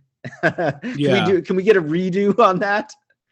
Yeah, I actually talked with a guy from Saudi Arabia on here, and it was about consciousness, which I don't know how much you know about consciousness, like in terms of like idealism and materialism and stuff like that. But so it was mostly about consciousness, but he didn't really want to go into politics or religion because he lives in Saudi Arabia. But he basically said they have like really good social programs set up, and it's like, even though they probably have a lot of bad ideas going, like women can't work or drive or whatever, I still think that there are goods to it, even though there are also bads. I also don't necessarily see this country going in the way of Christianity in terms of like extremist Christianity. Like most of the young people today, I don't think are necessarily like on board for like being anti-gay or anti-trans or anti-abortion. I mean, obviously there was the whole overturn of Roe versus Wade. But anyways, but let's just say something that's not socially productive. That there could potentially be a upside to it. I'm not the expert. I'm definitely not an expert on it, but there could also be a bad side to it. I totally see your point. So if I'm disagreeing with you, it's definitely not. I'm more just playing the devil's advocate. But and all I'm saying is, if it goes bad, like, and I don't know that it will, right? Like, but there's some chance that it will. And if it goes bad, I don't see any way that we can fix it. Like, this is I see what you're saying. Yeah. And you said that at the beginning, where we've tended to like go in a certain direction and we make decisions before it's too late, like with slavery or whatever else. They did overturn slavery. So obviously, but we had to fight a civil war to do it, and we're still living with the shadows of it over 100 years later. And like, and they're not like little shadows, like serious major problems. So yeah, I mean, we're bad at taking apart systems. Yeah. So in terms of jobs that the AI will replace, do you not only see it replace jobs like simple, I don't want to say simple jobs, but like simple jobs like delivery drivers or like waiters or clerks? Do you also see it replacing jobs like, you know, lawyers, doctors, accountants? I mean, I'm pretty sure it probably could replace accountants somewhat easily, right? Doctors more than anything. Like, well, one thing I've heard real quick. No. My brother works in orthopedic surgery, and it's all like robotic. So happening very first. Yeah, I've heard actually that when I've talked, I forgot where I heard this, and I don't even know if it's true, but I've actually heard that some of the jobs that it will be replacing will literally be doctors, because everything, like you just said, Jordan, is so precise. Yeah, and literally have shaky hand because you drank alcohol the night before. Why would you ever want that? You just have like a robot that knows exactly the micron of like location that they need to like remove. Like, they know. Yeah. So literally robots might be better than humans as for being doctors. I would almost trust robots more than humans. Yes, because they have shaky hands after drinking the night before at a Christmas party. Yeah, of course. Yeah. Of course. So what do you think, Nathan? Do you think it'll take over even jobs like that? So I don't think you can predict in advance what jobs Like, exactly. Like, you can't draw up a list and say, like, these are the guys who are going to get unemployed and these are the guys who are going to keep their jobs. And you know, with any real accuracy, like, we're going to get surprised like crazy. What I will say, though, is you take a doctor and you say you can no longer practice medicine, your job's been replaced by a computer. You're going to have someone who can go out and get themselves a new career, a new job, do something else, and they'll be driven and productive, and they'll still have a good life. I mean, I know a lot of doctors, and they're, you know, they're versatile people, right? You take a warehouse worker and you say, yeah, no, you don't have warehouse work anymore, and you also can't drive a car, and you also can't be a janitor, and you also can't be customer service, and you also can't get a job at TGI Fridays or whatever. You know, I don't know that they ever get a job. I don't know that they're going to be okay. So that's unless the you're good difference looking, between, right? Well, right, unless you're good looking, right? I mean, I think that's the big difference with the doctors versus someone else. You know, or the lawyers, you know, they take the, you know, like, so I lose my job to a computer one day, I'm sure I'll be okay. Well, do you see that being possible in your job? Like, can a computer ever do, like, go to, like, literally go to court and, like, argue a case? I mean, it just seems kind of weird. Like, with an accountant, I could see you having an accounting program where you're just say, okay, put in this number, and this number, which is probably already being done, I'm assuming, and you'll get your answer or whatever. They already have TurboTax where people can just do their accounting online. Well, first of all, what kind of, I haven't even really got into your career. What kind of law do you do? I'm the easiest to replace by a computer. I'm a corporate commercial lawyer. So I don't go into court. I don't have to, you know, I don't have to look a jury in the eye and see into their soul and what, you know, what might influence them. I structure companies. I help people buy and sell businesses. You know, I draft, documents for them to carry out their business. Okay. And so now you're doing that on your own as opposed to working for a law firm, right? Like, you're still doing it. You're just not. That's right. Like, so, you know, my joke is I'm an afternoon lawyer. So in the mornings I write, and in the afternoons I practice law. Okay. But I gotta say, there is a skill in talking to a lawyer to get, talking to a judge to get what you want. Like, I mean, it's the same thing I do every day with all the people I talk to. Like, it's more important apparently, but like, there is a skill of talking to that person, making them feel like they made the right decision, right? Like, that's what we do. Yeah, like, I agree. I feel like a sales rep is very closely integrated with a lawyer, honestly. Like, I mean, I could have been a lawyer easily, I think. I mean, not easily. I have to pass a bar and do a lot of shit. But I do have to say, we're selling to the same kind of people, right? Yeah, but okay, so let's say it's like you and me are on a sales call, right? And I'm an AI and you're a human. And we're both pitching our software products to some company out there. And the AI gets on the phone and says, listen, we've got the better product, and here are the 15, categories why ours is better. And, whatever someone else says, ask them about this, ask them about that, ask them about this. We will get you we will get you better return on your dollar. He's a good sales guy. He's a good sales guy, by the way. Right, but the AI is just programmed for that. Like, that's, if it didn't have the best bottom dollar one, it would say ours is the most reliable. Well, no, and you don't want your customers to talk to a computer, though. Like, no. Well, but it's but it makes the pitch, right?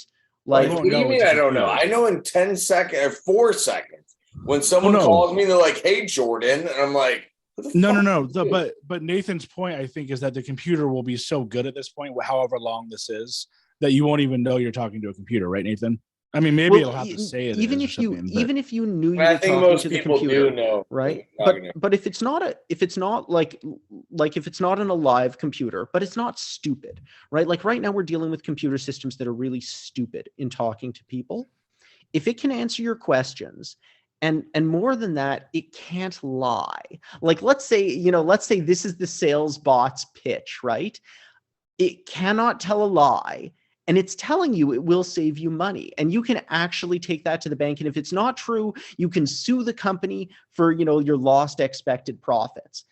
Anything the human sales guy could say, right, will fall away in comparison. I don't. Yeah, but can't don't- they have that law for humans too? Can't they be like, the robot can't lie, but then also Jordan, the salesman, can't lie either? I mean, like, why should they believe the robot over the human? You know what I mean? It's like, That's no, a good really, it's point. like, Right. why can't they just say our employee cannot lie to you? If they do, you can sue them or whatever. But that is right? a lie. The fact that you're pretending to be a human, so that is in fact a lie. But not pretending. I mean, it's open that it's a computer system, and it can answer any questions you have procedurally. But its sales pitch is like hardwired in. It's gonna take, in my opinion, it's gonna, like, you guys can mark my words on this. It's gonna take probably 20 to 30 years before they actually have like a conversational AI robot that answers the questions that I'm trying to say. They're like, "Oh, did you mean?" And I'm like, "Fuck you," and I hang up. Like, right? I mean, like, basically, I agree with you, Jordan, in that it's going to take time. I a lot of time. Yes, but what Nathan's saying, I think, is And that I hope spam calls don't get to that point by that point. No, like, it's literally going to get to all a point. that out. It's literally going to get to a point, Jordan, where the robot is going to sound just like you and just as good as you, actually better. It'll actually be really? No, it will, right, Nathan? It'll eventually get to that point. Like, I mean, let's just say it reaches parity. How are your kids doing, Micah? Oh, I don't have kids. I should have known that already by now. Of course you don't know that because you don't have kids, okay? So, like, well, the robot could have. How are your kids doing? And you're like, yeah, I don't have kids. Like, how are they gonna fucking know that? It's Salesforce. Ask Nathan. It's gonna integrate with Salesforce, man. SFDC has that's their acronym for their sales. I use Salesforce every day. Yeah, I don't even know if you have kids. Okay. It does not, and I don't think it'll ever get to that point. You don't enter the kids in notes on Salesforce? Whatever. What's up? The AI will enter. Salesforce is like it's a piece of software where if you're in sales, like, it lets you kind of manage your relationship with your customers and take notes basically, and it can be shared across your organization. Fair description. I mean, I'm underselling them, right? Salesforce is like the CRM of everything. Yes, everyone knows what Salesforce is. It's cloud-based platform. I don't. That you buy that you can track all of your customers, all of your accounts, all of your opportunities, everything in there. Everyone knows that. Well, can it do sales itself? Like, are we to the point where they actually have these AI sales? They can't call people. I mean, they can give you leads, but someone has to actually fucking call them. For the moment, like, and like you say, like, you said 20 to 40 years or something like that before the computer can make those calls in a convincing way. Actually, I really don't. I think I don't think we're even close to 20 to 40 years of us sales reps being programmed into a system that just talks automatically. Like, when I hear someone talk automatically, I'm like, shut the fuck up. Yes, because you're thinking right now, Jordan. You're not thinking 20 to 40 years in the future. And not only that, but by that time, by the way, you'll be retired. So the only people that this is probably going to affect will be, honestly, like, don't worry about it yourself. It'll probably be your kids if you have kids. Right, Nathan? I mean, if you're talking 20 to 40 years, we'll probably all be getting close to retirement in 60. We'll be 60. Well, 60, depending on how old you are. Right. Like, I mean, part of the problem in this, like, and especially with these timelines, I see it as being sets of skills that are not totally discrete, where you say, okay, look, once a computer can have a conversation with a person that is convincing, and you wouldn't know that it's a computer, a lot of stuff hits at the same time. And I'm not sure that is such a different task from a computer driving a car, that you'd say, oh, well, these will be separated by generations or a generation. Like, that could be separated by 5 years or something. Like, those tasks could be so kind of closely related in ways that are, you know, a little difficult to put your finger on, that as we start solving one, we start solving others. So yeah, I you know, I don't want to make a prediction about when this stuff happens. I just see it all kind of happening at the same time. And I think that's going to be, you know, that's going to be the real challenge, that it starts happening all at once. Yeah, I see what you're saying. And to be honest with you, I think that I didn't even really think about the phone calls version of sales. The thing is, though, is you'll still have the outside sales that Jordan does, right? Like you'll still have the people who will want to talk to somebody face to face. Like over the phone, I could see it getting to a point. I don't know. I don't want to argue with Jordan, but in 10 or 20 years or whatever, to where an AI bot can essentially talk the same as I can or Jordan can. Nope. But they won't be able to Never. show up to you. They won't be able to show up to your door. You just said doctors will be able to do this, Jordan, a little while ago. So why No, can't I'm saying AI doctors can do surgeries remotely with technology, but the personal relationship, right? For example, like Hanson or Sean or Paul, all these guys, dude, you have to like be in front of them. They're not gonna be okay with me saying, "Hey, you want to sell my shit?" 4 years later, no, they're gonna be like, "What are you doing? I want to be at your, you know, like your Christmas party," right? Like it's just personal relationships, and that's never going to change, dude. It doesn't matter how many AI bullshit you impress. Like everyone wants to go to a Kings game. They want to go to a Lakers game. They want to go to golfing, like I was supposed to do today, but it rained. Like they want to do all these things because people are fucking people. They're just people. Well, they Nathan, have consciousness. They have human emotion. They want to connect with someone. Like this, Yeah. It's all bullshit, man. Like, there are certain things like driving a car. Yes, you could do remotely, like a drone, right? You can fly a drone around, fine. But you cannot replace human interaction and human connection. There's no way to do that. I promise you. Okay, so like this is, you see, this is like the thing about like making these lists where you say we'll replace these jobs, but these jobs will never be replaced, right? And Right. like you know, you can drop those lists, but I think you're always going to be surprised. Like I think it's really hard to make those guesses accurately.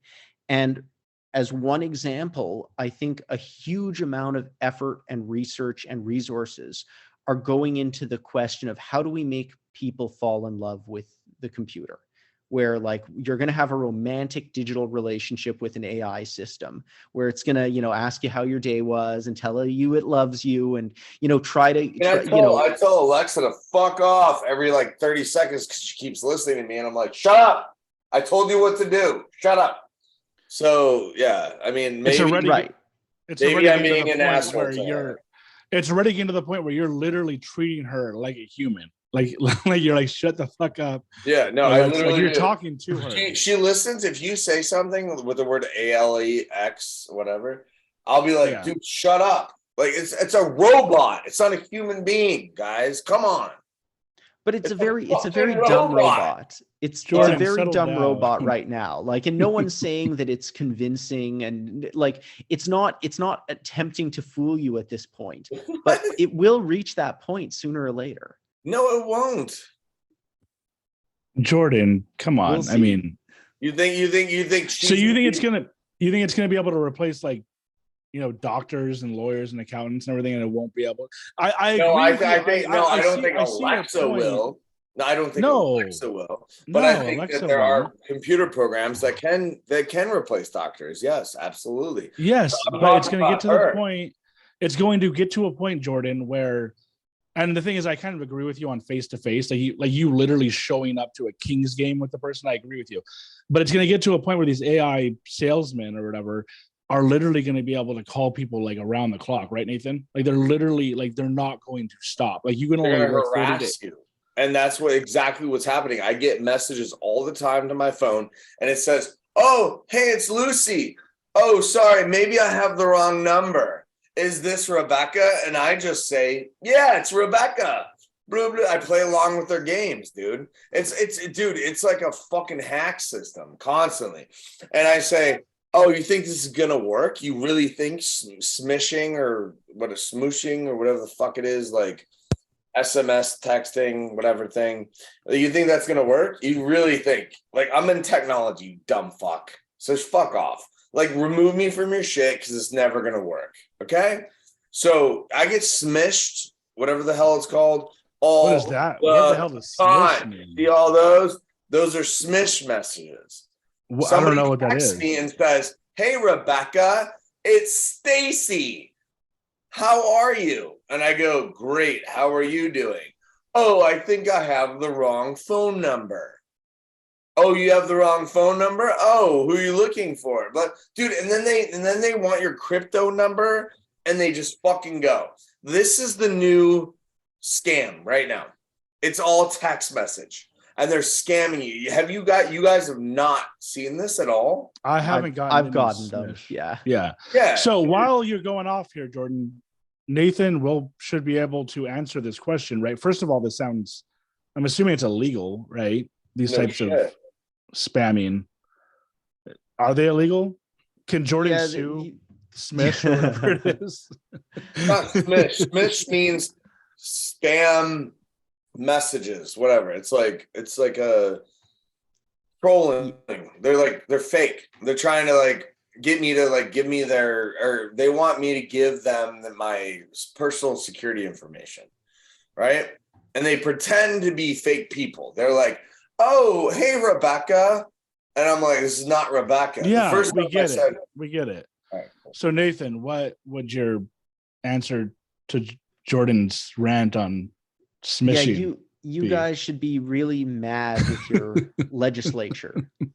Like this is like a ridiculous problem to have because phone numbers are part of a computer system where there should be a direct link, right? Where someone sends a text, it goes to you. We know who sent it. And if that text is like a piece of spam or trying to defraud you or something like that, that person should just immediately get gobbled up by the police and go to jail. Yeah, but they're on Google numbers or they're on yes, because you've got bad legislation. The government should be doing more to make sure that this can't happen because it's ridiculous that this is happening now. And it should be it should be like trying to commit welfare fraud or something where you have to go into the office with all of your documents and present your life to them so that if you defraud them and they ever figure it out, they'll just get you for it. And anyways, they've made it completely easy to do. And all of this stuff is, it's a very low risk crime for the scammers. In Canada, we get these calls this is the Canada Revenue Agency, we've put a lien on you and you got to pay us immediately, you're gonna go to jail. I've got the US one. And so it's ridiculous that the regulators aren't in a position where 10 minutes after those calls start being made, a police car is pulling up somewhere. And if they're all coming from India or something, it's okay, India, either you do something about it or we're just going to flip the switch and not have phone calls between our countries. If you want to get in touch with people, send emails or something. Amen. Amen. I was just going to say, Nathan, that I think that for one, a lot of these people are probably from out of the country. And then for two, I think that one thing, I was just speaking to what you guys are talking about, Jordan. I was literally just talking to my girlfriend about most of the emails I get are spam. And it's I don't really want to spend my day going and blocking these spam emails, or even now, like you said, I'm getting texts too. I don't know about Smish, but it's literally getting to a point where I can't trust almost anybody. And I think a lot of this has to do, Nathan, with, honestly, Google and Facebook and Twitter and all these different online social media companies aren't doing anything about bots, because they're bots, really not, man. They're not. It's you can go, I can, or Jordan or whoever can go on Twitter or whatever and just create a bunch of spam bots or whatever, and get a bunch of likes or Probably whatever. pay like $100 to have like 1,000 spam bots. Like it's Yeah. crazy. Yeah. And And then I think you that get, that and then going, you get on average, I don't know, a few $100 per person because they give up their information and then their lives are totally fucked. Like, yeah. it's sad. So going back to the AI tech thing, I think these, like you said, the legislation, the government's probably just way behind in terms of tech, but these companies themselves, and Apple is probably one company that does this really well, where they do a really good job of like protecting your iPhone from getting hacked or whatever else. Right, Nathan? But like, I think like Twitter and Google and all these other companies are just letting this shit happen on there. But it's like Jordan said, it was a Google phone number. And well, Google should make it so legitimate people have their phone number, not spam bots, you know. Correct. But well, you know, that- I mean, we don't yeah. actually know for a fact that it's a Google phone number, right? Like, I mean, you know, it's like it's a supposition that this is the vulnerability. Like, there could be a Google engineer who's listening to this and just going, no, it's not us. Like, look at all the Yeah. compliance steps we take. You know, so I don't know, but yeah, like certainly there are a lot of companies like Facebook that kind of got into the space and they just said, what can we do, not what should we do? Yeah, well, they're probably gonna, their option is probably to, what can we do to make the most money, like, right? As opposed to being like, what should we do in terms of protecting our users? They're like, what should we do to make the most money, which in some situations may be allowing bots on there. I think Elon Musk even kind of said that on Twitter. He was trying, I don't know if whatever he's going to do is going to work, but he was kind of like saying how there was too many bots. He wanted to get them off. Good. And yeah. So in terms of, well, I wanted to ask you about Elon Musk, but I also want to ask you about living, but you live in Toronto, right? Mm-hmm. So in terms of politics, well, I guess we'll trend. I kind of want to stay on AI and tech, but in terms of politics, do you feel like Canada is doing a better job at maybe like not only patrolling these kinds of things, but just everything than US is? Do you feel like Canada's might be like a better place to live in because they actually do seem to care about their the people who live there? I mean, Canada has a better political system, and that shouldn't be a controversial statement. That shouldn't be a surprise to anyone, because we took a look at yours and we said, how can we improve on it? And so how could we have not come up with a better system? Like, our constitution's from the 1980s. Like, is it? Yeah. Brand new, kind of. I mean, you know, It's 30, 35 years old or whatever. But your guys' constitution literally is that new? yeah. So what was going on before that? Yeah, right. You know, so a lot of like parliamentary democracies in the British system didn't have like written constitutions. You had divisions of power where the provinces could do something and the federal government could do something. And, you know, like you had to stay within your lane, but then, you know, you have legislative sovereignty and they could do whatever they wanted, really. But no, we wrote a constitution in the 80s, and we looked at America, we looked around the world, and other people who'd looked at America and, you know, tinkered with dials and flipped switches and done stuff and said, does this work a little better? And, you know, we came up with, you know, a system that took all of the best features and improved some of the ones that might be, you know, dated. So, you know, is it any surprise when you've got something based on a successful system that it's going to be better? Like, you know, it's like comparing, you know, Windows 10 to Windows like 4.1. Yeah, well, a lot of people look at Canada in the US, and I don't agree with them, but I think might disagree with you and be like, oh, they're a socialist country or whatever. Like, you know, and we live longer. Whatever for you it. guys we've got a longer life expectancy, which is like generally speaking. Socialist. They're not socialist. They have the healthcare situation figured out, right? So is that correct, Nathan? Yeah, public healthcare, you know, single payer or whatever. I mean, you know, but yeah, I mean, and there's no That's argument. pretty much, but I want to say this. That's pretty much the only socialistic thing that you can point at, dude. Like it's literally just their healthcare system, which actually works, right? You look at like us with Cedar Sinai and all the whatever. It works for rich people, right? Not for poor people. No, no. It doesn't. It's not. No, no. I'd be glad to watch Nathan. Are you talking about the America? politics of Are you America? talking about Canada? Are you talking about Canada? I was talking about America. Oh, well, would you agree with that, Nathan? That the rich people in America have, better healthcare than Canada, but the poor people don't. No, because they have free healthcare. Because, dude, that's a whole nother podcast. But what I'm saying is that the Canadian way of dealing with healthcare has worked. And I'll say that. And I'll say that, yeah, I don't want to call it socialistic because it's not. It's just they agreed upon a system that worked for them and it works. That's all. Yeah. Well, I don't know. What is it, Nathan? What is it? It's if it's not socialist, it's what do you call it? Your politics.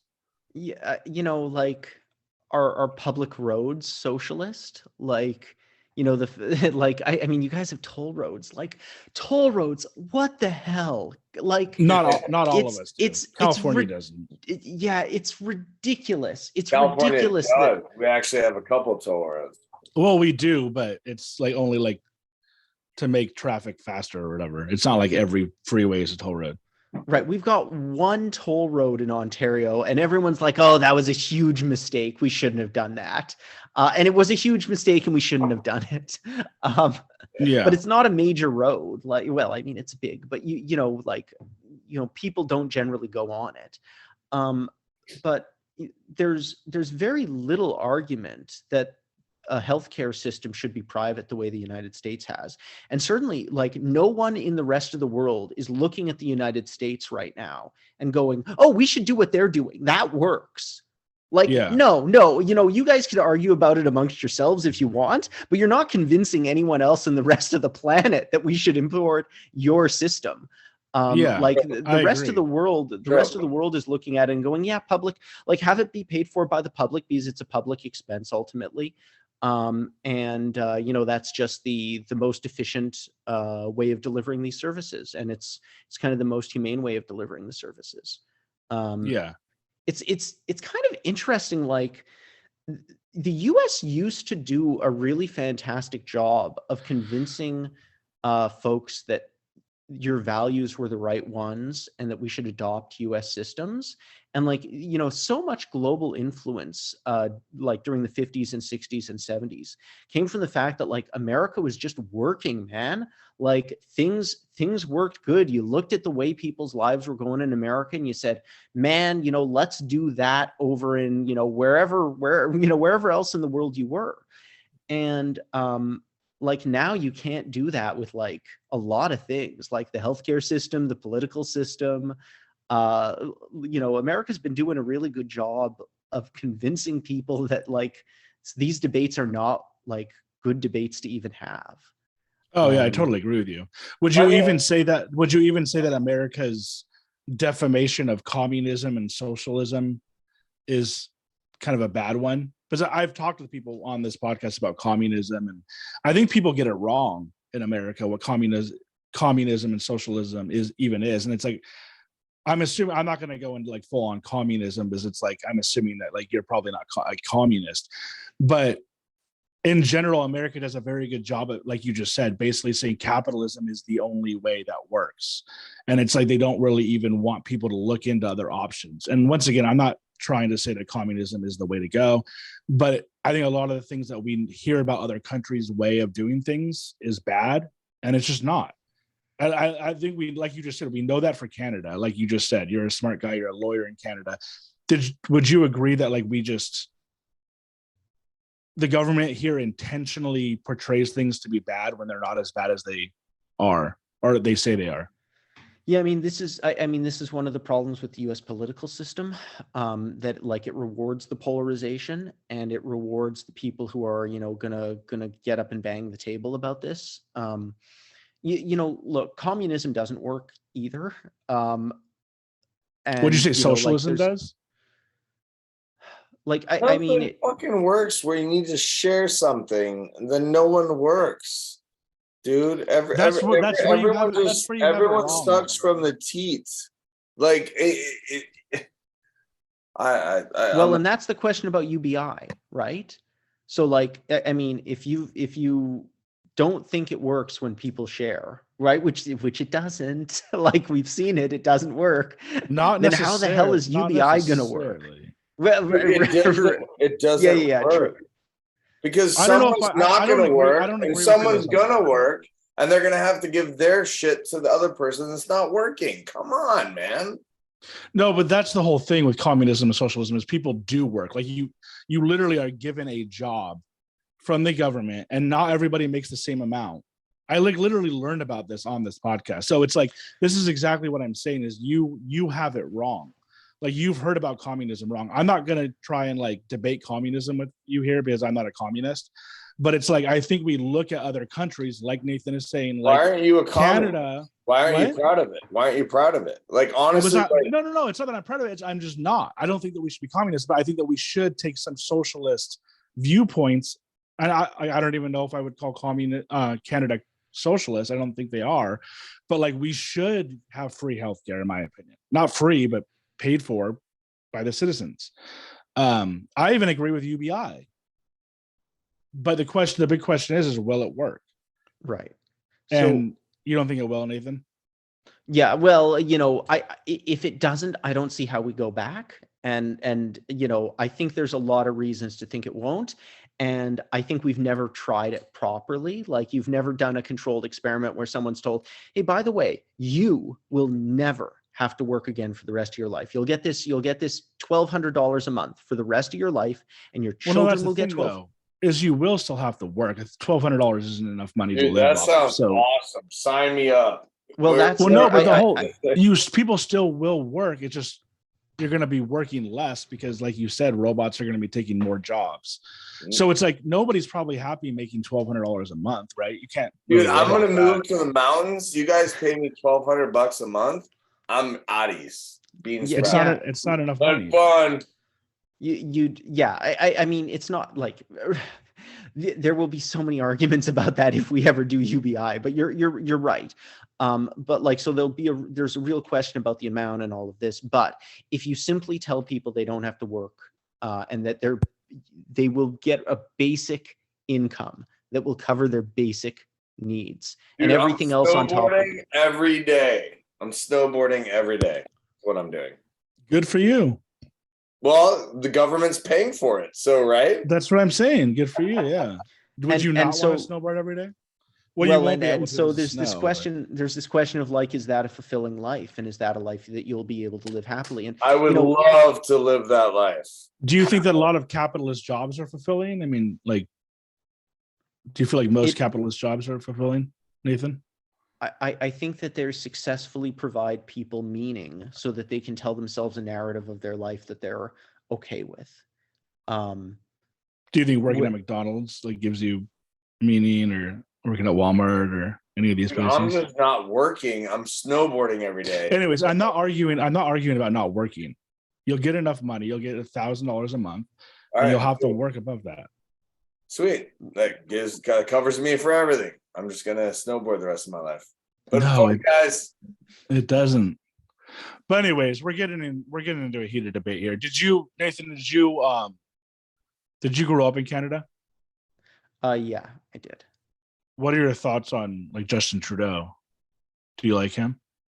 Yeah, he's I didn't like him when he first got elected. I didn't like the idea that we're going to elect like the son of a former prime minister as though like it's a dynasty, and like the only thing he had going for him was a haircut and name recognition.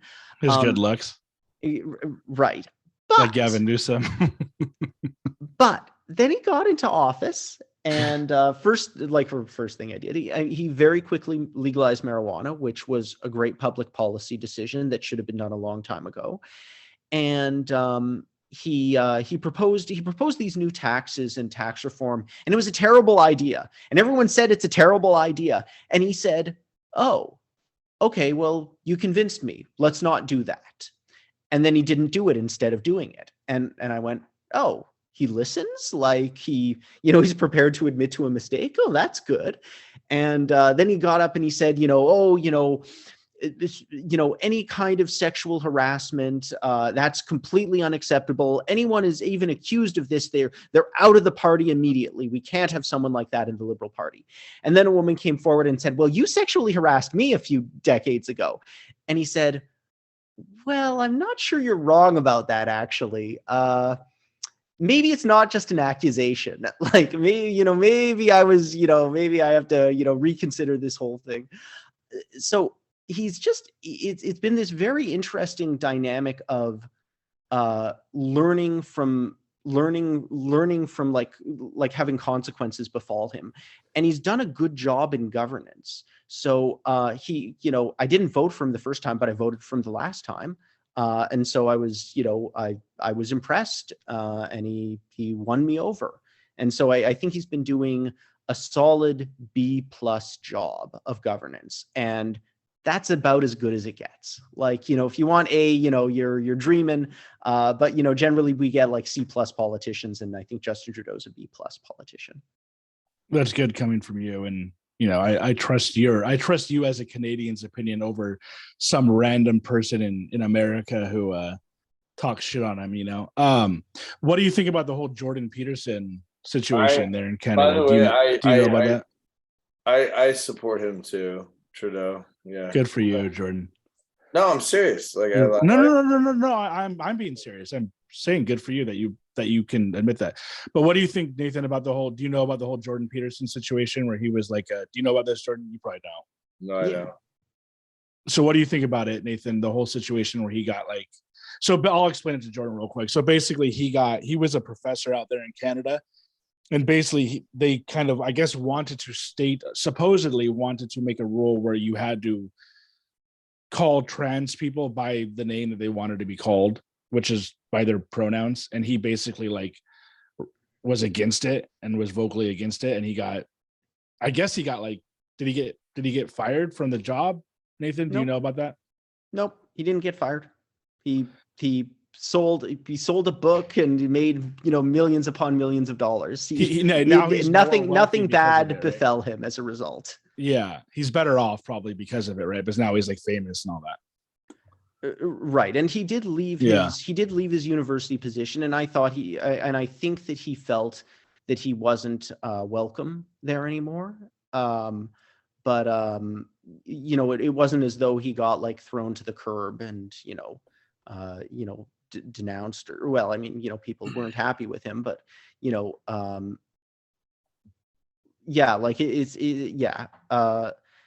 so he's an interesting guy. He is a very, very precise speaker, and it's always pleasant to hear someone debate in such a precise way. And I mean this from the perspective of a lawyer, because we evaluate these things a little bit differently than the general public. So he's a very strong public speaker, a very strong debater. He won himself a number of interviews, number of debates that made him even more famous. He's got some interesting things to say, and he's definitely worth listening to, if only to kind of evaluate and think about what he's saying, because they're interesting ideas, regardless of whether or not you believe he's correct on any of them. And by the way, I don't know what your audience is like, and I don't know what you guys are like, but lawyers are perfectly happy to like listen to like some rapist make an argument about the law that says they should be able to do this and get away with it, and go, oh, Yeah. that's an interesting point. Like, maybe her curtains were open when you were looking in from the street, and like, would that be okay? Like, are we really going to make it illegal for someone to turn their head and look? But that doesn't mean we support any of this stuff. No, right? no. Like, it's Yeah. we so like and my apartment right here is like bordered on a walkway, and I'm half the time naked, and they look at me and they're like, oh, I'm like, why are you looking at me naked? Like, why you keep looking at me like naked? Like, oh, we have a problem. I'm like, you don't, dude, this is my house. If you're looking in my house, then that is your problem. So I don't know if I agree with that. I mean, you can close the blinds, right? I mean, no, I don't want to close the blinds. I want to let the sun in, dude. you want to show your dong off. If they want to look, then it's their fucking problem, dude. It's not my problem. You're an exhibitionist, Jordan. I've always been an exhibitionist. I'm not saying like a kid should look at my dangling. Like, yeah, I mean that's exactly the problem. What if a kid walks? How about the mother says like, "Hey, let's go this way," right? What if the kid's by himself walking by and he sees you changing? I don't know. Dude, what is the problem? Like, don't look at me changing.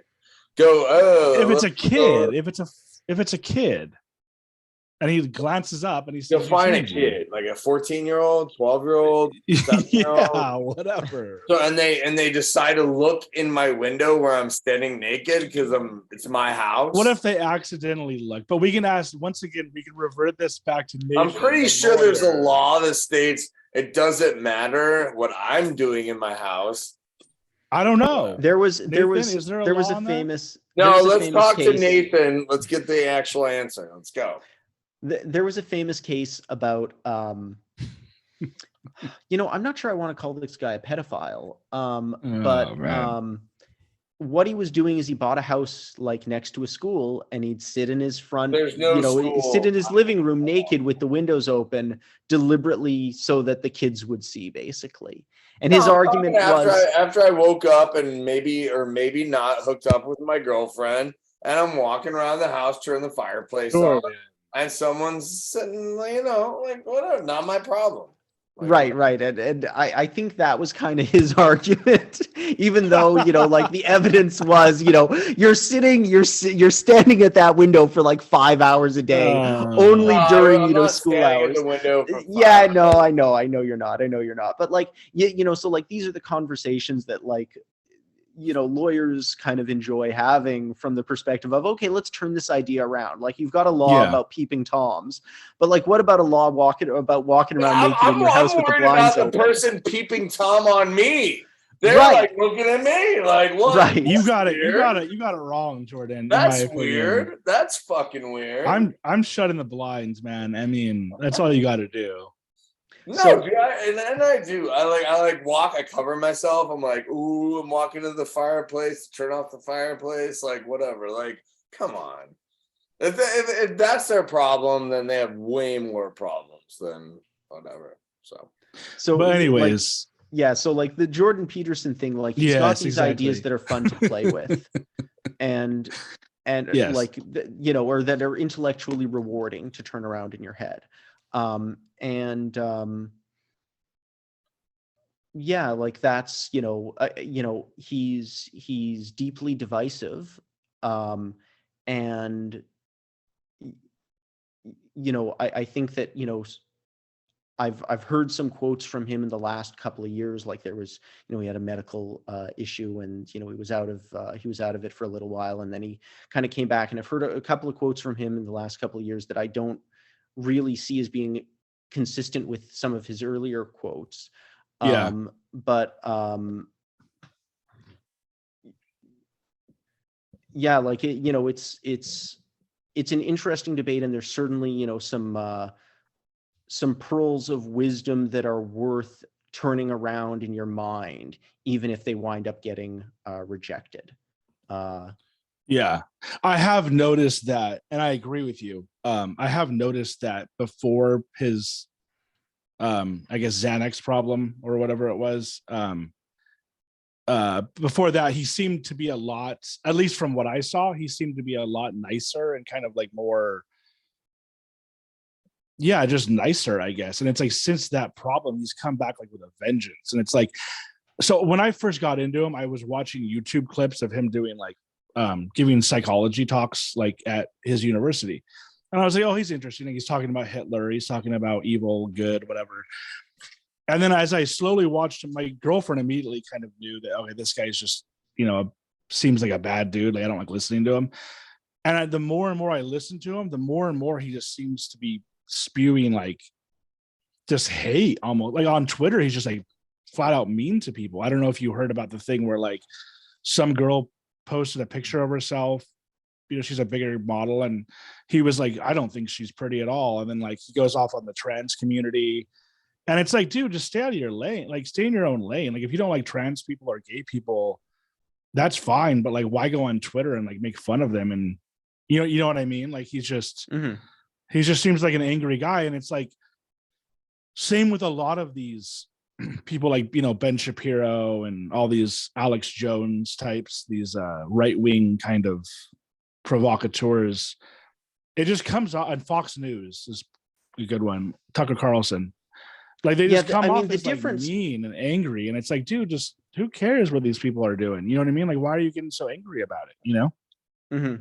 Yeah, and like the difference with Alex Jones is like, as far as I can tell, Alex Jones has never had a thought that's worth thinking about. Like there's and like there's a lot of this Fox stuff where it's just if you touch it to think about it. It's like, man, this is just like untangling like fallacies upon fallacies. And that's all it is. Like it's not, it's not interesting. Yeah. But yeah, like I'm yeah, there's a bad public debate right now. And I miss the old debates. And certainly there's a lot of anger that I don't think is helpful to anyone, and I don't think is productive. Yeah. How would you say the debates have? You said you missed the old debates. How would you say the debates have changed over the years? Like before, they were more probably regarding like actual policies, right? Where now it's kind of more about like culture war and like I said, like kind of like anti-gay, anti-trans, anti-abortion stuff. I guess like more like religious type stuff. I don't know. Yeah, like so you take like the trans debate as an example. And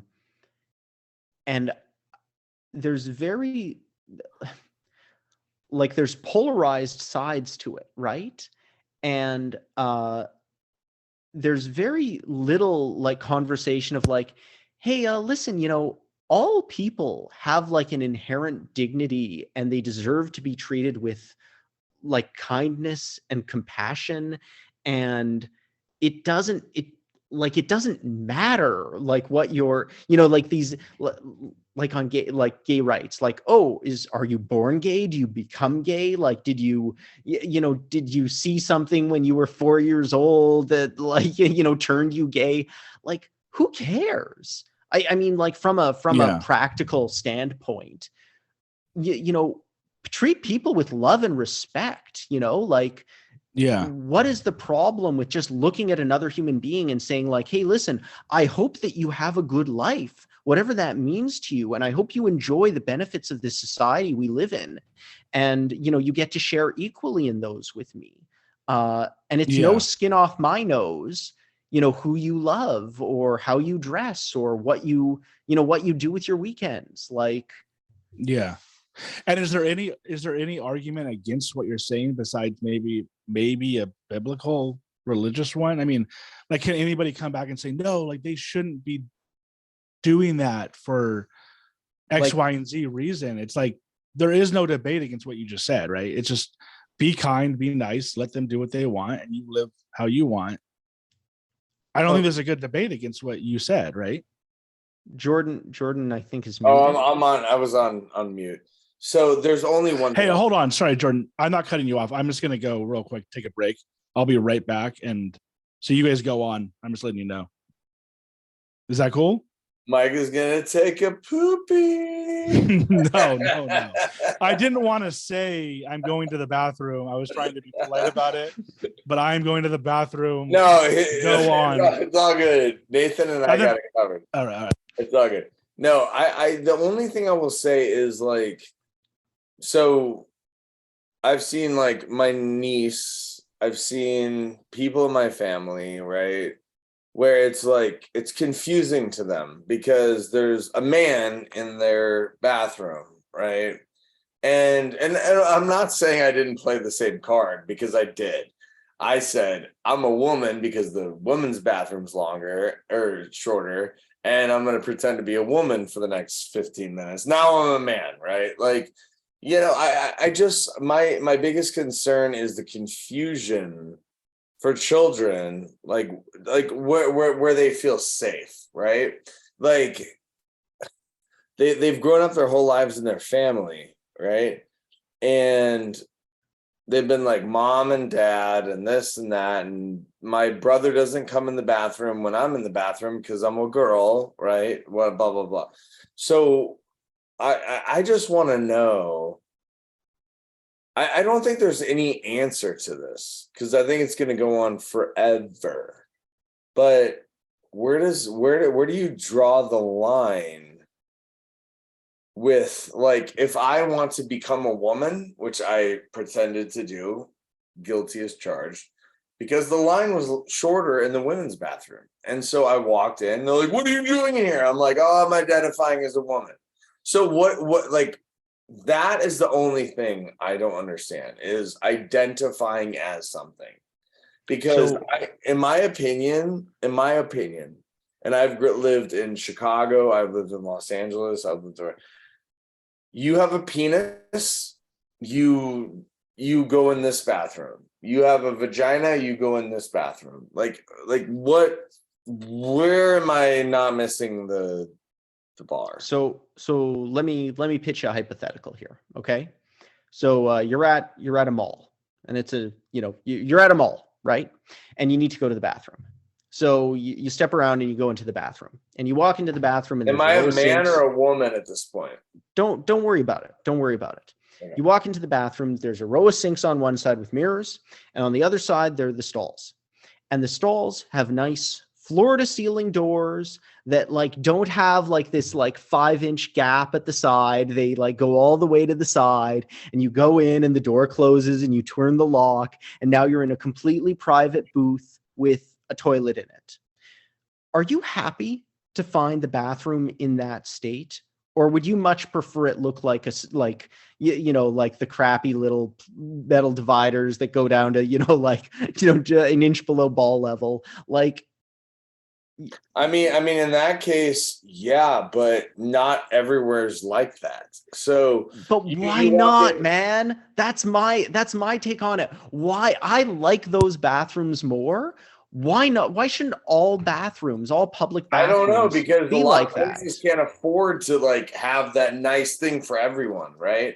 How is it an afford thing? Like, how does it save them money to offset the door so they've got a 2-inch gap on every side? How does it save them money not to have the door go down a couple of more inches to the floor?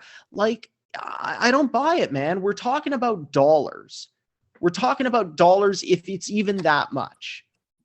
Wait. So what you're saying is why doesn't every bar have individual bathrooms? Correct? Is that what we're saying? Yeah, basically. Why aren't the stalls just individual bathroom stalls? You can have a communal sinks, whatever. Not my problem. Not my problem. But the question is, when does this happen? Because it's going to happen forever or not happen forever, right? Phase it in over the next 15 years. 15 years. So some reasonable transition time, right? Like, okay, so I agree with you. Everyone should have their own bathroom so they don't feel weirded out by somebody else in their room. But what about, let's say, SoFi Stadium, right? Where you have hundreds of men, or like dozens of men peeing in the same room, right? And a woman comes in and squats in the men's like whatever, like in the trough, and like that's not weird to you? Like that's not weird at all? Like the only way that we can pee is in a trough.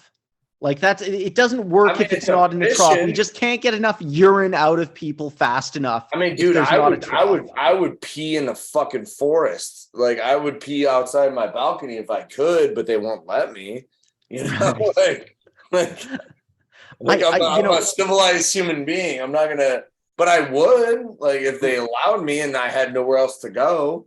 Yeah, I just don't. You gotta be a guy that has to pee during a football game or any game or anything, any events, concert, whatever, right? Like, where are you gonna go? And so now there's a woman sitting there going, "You guys can't pee because this is my area," and you're like, "What?" But like, look, you're with me on the concept that is a poorly designed bathroom facility, right? Like that's a bad bathroom. And it can be a bad bathroom because you don't have capacity enough for the 100,000 people you fit in the stadium. You've only really got bathroom capacity for like 70,000. And so as a result, we got 30,000 people holding their urine in their cupped hands. It's all too common, dude. Right. All too common. But like, I mean, the problem there is not, this question of trans rights. The problem there is, hey, look, here's a really shitty way, or here's a really shitty stadium that designed bad bathrooms. And like, what a crappy place to go to an event at because they've got horrible bathrooms. So you need to message SoFi because they have that. So, but the question is like, I guess. Yeah. What's the debate on? I'm back. So or was it even a debate, or were you guys agreeing?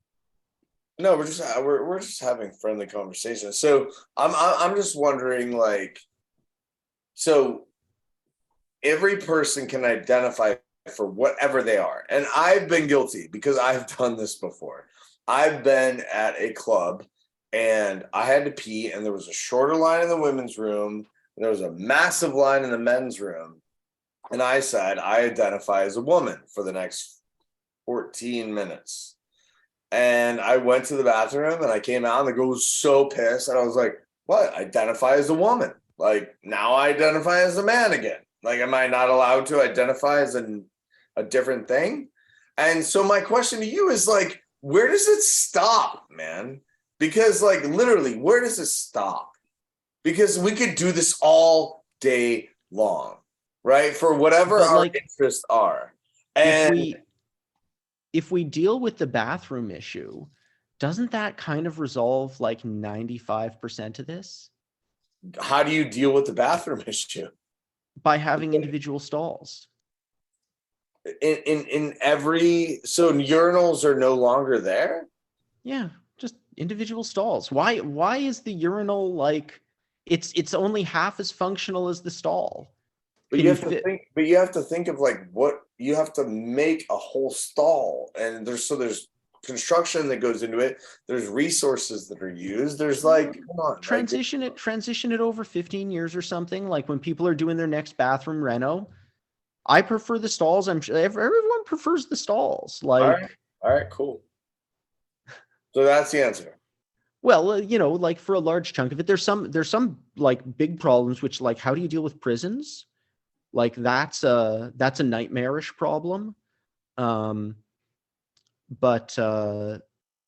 yeah, like, I mean, I think if we approached it from the perspective of we don't want to fight a culture war issue over this, and like this isn't over the soul of the nation or something, and the question is instead like, hey, look, how do we deal compassionately with other human beings? And we just want to make sure that they live good lives. And, if they're not comfortable, like going into a specific gender's bathroom, why are we forcing them to? Like we should have a way to go to the bathroom where everyone feels comfortable. Yeah, no, I get that. But then I'm thinking like when I have kids one day, right? And my child is sitting there watching a grown man defecate in a bathroom stall in a women's bathroom where she's supposed to feel protected. Like, But to but me, she shouldn't be watching someone defecate in the first place. Like, you should have the privacy to poop in peace. right, that's exactly my points. But that person's in the stall, right? So like I don't know. I don't think you do. You have kids? No. Okay, I don't have kids either. Micah doesn't either. So we can't really come to this answer. But I would say, like, when I have children, I want them to feel like extremely comfortable as they possibly could when they are in a very intimate situation like a bathroom, right? But isn't a private individual stall the ultimate solution to that issue for your child? I think it is, but imagine a man walking into your daughter's bathroom right next to her and possibly looking up. You don't even know. You don't know if they're looking under. You don't know if they have a But mirror. that's why the dividers should be floor to ceiling. Like, I mean, the bathrooms in the States are like ridiculous compared to the bathrooms in like Hong Kong. I just pray I don't have a daughter. Jesus Christ. Fucking hang on. So you guys are arguing like the bathroom situation, Yeah. Right. which yeah, it seems like kind of like a non-starter, right? I mean, it's like, is it even worth? Yeah, I think when I have a daughter, I don't. Jordan thinks it's worth arguing, but it's like, I don't dude, know. The whole I don't know. gender I don't know. identification thing, whatever, man. What? The gender identification thing, I don't fucking care. Whatever. Well, I think at the end of the day, I think that you have to come to the conclusion that everybody can just do what they want. So it's like a company should just be able to, like, if Starbucks want, I think that I'm assuming what you guys were arguing or debating or whatever about was the bathroom situation. Should there be, male and female bathrooms? If I have a daughter, Starbucks I should just don't want a be like, man next to her in the stall. I don't. I'm assuming what Nathan's saying is just have two bathrooms and then just lock the door. But then you do get in the situation of what if it's a multiple person bathroom, Nathan? So sorry, I'm just kind of catching up right now. Yeah, but, no, I'm making the argument that, like, look, it should just be individual bathrooms, like unisex bathrooms, completely private stalls, none, like, not these giant gaps in the doors, like just doors that close and, offer privacy. And then it really doesn't matter. well, the only problem is, I think what Jordan was saying is, if you have like going into the restrooms. Well, but if you have a big football game with 40, like just like a trough, which they have, But, I guess but then my argument is the problem there isn't, this gender division. The problem there is this stadium is undersized their bathrooms. Yeah, but then how big of a bathroom do you have to, like, literally have? That's a question for an architect with a table, right? Like, 80,000 people, that means we need 30,000 square feet of bathroom space. Like, it's Yeah, but I mean, I guess the bigger question is, Nathan, do you think the company should be forced to have private bathrooms for every person, or should it be up to the company to not do that if they want, like, you know what I mean? No, mandate it, just like you mandate the, how high doorknobs have to be, and, how many parking spots have to be in the company's premises, and all of this. Like, those are just, basic architectural zoning laws. Is that mandated in Canada, where every bathroom has to be a private bathroom or no? No. But you think it should be? Yeah, I think it resolves this in their superior bathrooms. Well, yeah. I mean, what about the option of, if Jordan wants just to say he's a woman and he goes into a men's bathroom? I don't know. I mean, should that be allowed? I don't even really think it's well. I don't think there's any question that he's disingenuous with that. He's not had, a very temporary moment of a change of heart or a confusion. He's just lying to try to gain an advantage. And I think we can all agree that lying is bad. Well, no, yeah, I'm not necessarily supporting. Apparently, I'm lying. I'm saying in like a not disingenuous way. Let's just say you go to a bathroom. That's what I'm saying. There's male, female. Let's say you go to a Walmart. There's male, female. Jordan, who is being genuine and wants to go into the female because he considers himself a woman. Do you think that there's anything wrong with that? For like a somebody like Jordan goes into the women's Let's bathroom. pretend I go into a female bathroom. Like I did. I actually did. I said, this is ridiculous. Your line's shorter than mine. You guys are apparently, we're all identifying as different people. So why can't I identify as a female and skip the line and then pee faster, which I did. So, and then I came out and I told the girl, I said, I'm not a female. I'm actually a male. Now that I came out of the bathroom, I'm now a male. So judge me. Well, that's the whole thing, Nathan, is the hard part in that situation would be able to judge him. You can't judge me. Well, I okay, identified at one moment as you could say that like I facetiously defied the thing, but you can't prove it.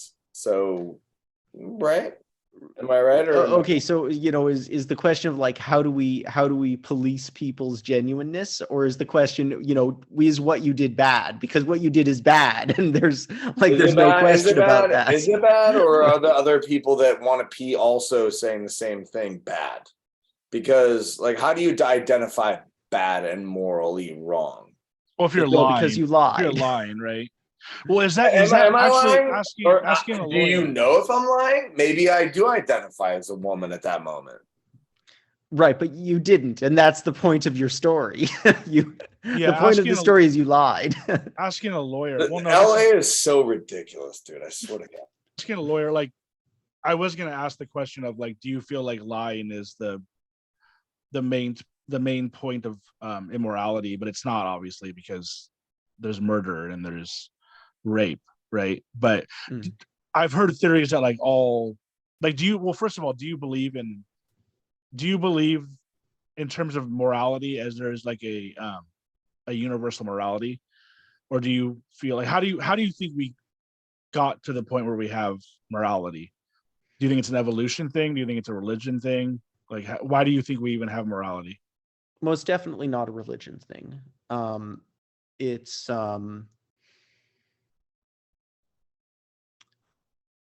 there's this intuitive kind of pro-social sense, and there's a bunch of like simple tests that you can kind of run through and screen a whole bunch of stuff, but they're all susceptible to lawyering.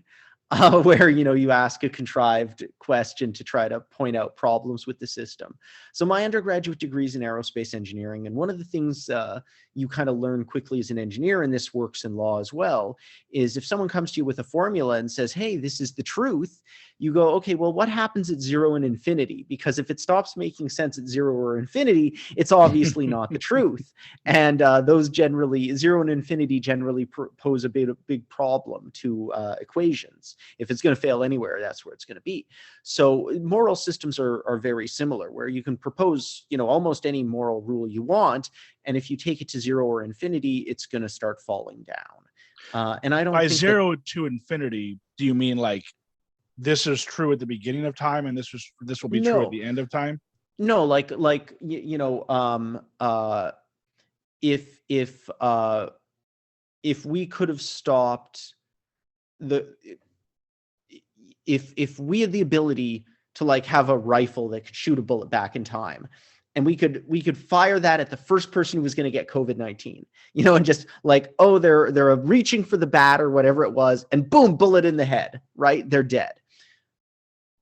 That would be a moral thing to do, to kill this person to save the world from this horrible pandemic. What if they identified as a woman though in the bathroom line? Right. And I think there'd be very little question that killing one innocent person to save millions of people is like the morally correct thing to do. But then, if you turn right, well, right. So, that's kind of taking it to infinity, right? But, if you turn it around and say, well, is it moral to kill one person to save one person? And like, well, no, that's not right. And 0 and infinity. Okay, so that's like in terms of the amount of people, basically. And every moral system has that, right? Like lies, like, I lie, you lie. I think I'm a good person, but I still lie. Michael lies all the time. No, that's actually a really good question. So like, let's talk about COVID for a second. So now that we think it's over, right? Are we to abide by the system in which is telling us like it's maybe not over, which kind of correlates with China? Or do we kind of say F it, it's the Christmas season? Like what do we do right now? Well, also on top of that, what are your thoughts on how we handled COVID in general? Yeah. So like I mean, I've got this theme of like empathy, right? And like trying to deal with other people as though they matter, and that they're entitled to like dignity and respect, and to be treated as we would want to be treated in turn. And I've seen a lot of like not that over COVID, where it's like, oh well, because I'm 21 and I'm not going to have an adverse health effect if I get COVID, I refuse to wear a mask. Or, oh, I'm a nurse and masks are uncomfortable, so I don't want to wear one to a nursing home. And it's like, you know what? That makes you a bad person, man. Like you have to look out for your fellow man. And there's some duty on you to do like the bare minimum of like inconvenience to help others. And I think that applies now, where you say like, okay, listen, what is it that we can do to help others? And what kind of burden does that place on us? And when it's a small burden, we should do it. And when it's a small burden and it helps many others, we should do it. And we've got like a moral imperative to do it.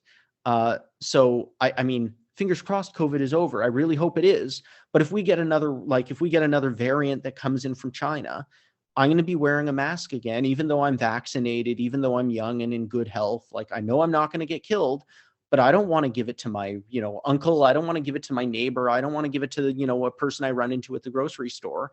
So it's, I think it's a moral duty. Yeah, it's not a big deal to wear a mask. I think that the only thing that I can conjecture that anti-maskers or maybe even anti-vaxxers have a problem with is or let's just say Republicans in America basically have a problem with is they don't want to see America turn into, like Jordan said, like China, where supposedly who knows what's going on there, but like I've seen videos of them like throwing people into like, have you seen those videos, Jordan, or either one of you? What? Yeah, I have. Yeah, I have. Where they're throwing people into like these concentration camp. They're not, because they're actually, I think, trying to supposedly save their lives. But well, the media got in front of it. Thank God for the media, and they showed that it was like dehumanization. And yeah, it was like, you're not going to get a shot. Well, you're going to be thrown into this bundle. Like you can't do that anymore, man. We have cameras everywhere. Like, not just America, like the world has cameras everywhere. You can't just do that. So right? I think there's just like, obviously wearing a mask, in my opinion, we should be able to wear masks. There is a question of, do the masks work and how much do they work? Like, I think I've heard 5% or something.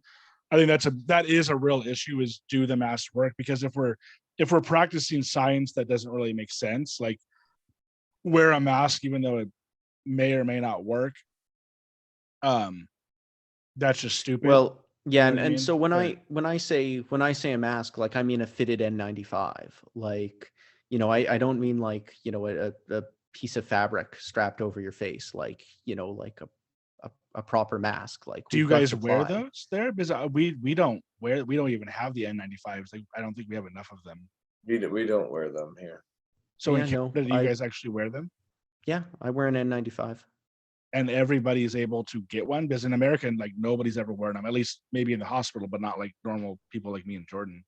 Yeah, they're available. I mean, and like another one of the problems with COVID, we should have had plenty of those. Like, it's a little bit crazy that America didn't have like an Indiana Jones what's the warehouse at the end of Indiana Jones? Temple of Doom. The Holy Grail or whatever. Anyways, like an endless warehouse with trillions upon trillions of masks stacked up, waiting for something like this to happen. Like like that was the assumption that I was under at the start of all of this, that, America was stockpiling medical supplies, and every country was. That's And it what I turns out, thought no. too. I thought we were like set. Yeah. Yeah, right. It's crazy that we weren't. It's crazy that we weren't. Were you guys not either? Was Canada No. not? No, we were in the same boat as you guys. So you've actually kind of gone out of your way to get an N95 mask. Like you've. Yeah. And then in the years subsequent, like, I mean, at the start of all of this, like, you didn't even know what an N95 mask was. You wore a dental mask if you were wearing a mask at all. And, then there's this question about, like the 5% figure you're quoting, that's the protection it gives you, but not the protection you give to others by wearing it, which was really the point, because it baffled the particles leaving you, and it wearing the mask meant you spread this cloud of exhaust around you in a smaller radius. Well, I'm not talking about N95. I'm talking about the regular fabric. Yeah, in America, that's right. A regular fabric mask. Like, the argument wasn't that it filtered the air coming to you. The argument was it slowed the airflow leaving your mouth, so you were less likely to spread it. Yeah. Well, I mean, overall, I probably agree with you on most of this, and we can go into it more, but if you want, but I kind of wanted to get back to the sure, the origins of morality. And I mean, is it basically just kind of like I help you, you help me type thing? Like I don't hurt you, you don't hurt me. Is that kind of like the origins of morality from an evolutionary standpoint, would you say? Or I don't know. Like, it's a good question, right? Like, there was this what was this book? There were these monkeys, and the researcher described them as like bottomless pits of desire, where if you just give them food, they'll eat until they throw up, and then they'll start eating again. And they want food, and they want sex. That's like the only things they want in the world. and sleep, right? Right. Sounds like Jordan. And you could train them to like perform little tasks, and you'd give them a token for the task. I'm just kidding. And they'd take the token and go over to another lab worker, and they could trade the token for like a slice of banana or something, which they loved. And one thing that would happen is, if you take two different monkeys and they do the same task, and you give them tokens, and they go over to get their treat, and you give one a slice of banana that they love, and the other a slice of apple, which they're just kind of okay with, the one that gets the apple will be really angry with you. So like there's something like innate about fairness, where even, kind of in the animal kingdom, if something isn't fair, life recognizes it right away and has a problem with it. So, I don't know what the evolutionary basis of morality is. I don't know if aliens would have a completely different sense of morality than us, but, certainly there's something about, hey, if everyone behaves this way, the system works and we have a society. And if everyone, behaves the way you're behaving, not you personally, but, like some jerk on the highway or something, we couldn't have highways. Like, if everyone drove like that guy right there, no one could get to work in the morning. It'd just be constant traffic accidents because, people are trying to go 0 or 120 miles an hour. Yeah. So in terms of like fairness, which, like you said, it seems to be mostly kind of like a monkey orangutan type thing. I don't know if it's as true with like lions or bears, the whole fairness thing. Fun to experiment. Yeah, but as far as that goes, like, do you think there's something like inherently wrong with someone like Elon Musk having billions of dollars and other people being homeless? Like, do you think that that's something that we should, I guess, as a society and a government, kind of like maybe control? Or do you think it's just kind of like, oh, well, he, worked for it or whatever, he deserves it, which is probably not true, because I've heard that he's somewhat of a grifter, I mean, there's so many people out there who are making millions and millions of dollars for doing like these jobs that are like just aren't really like giving back kind of like to society for the most part.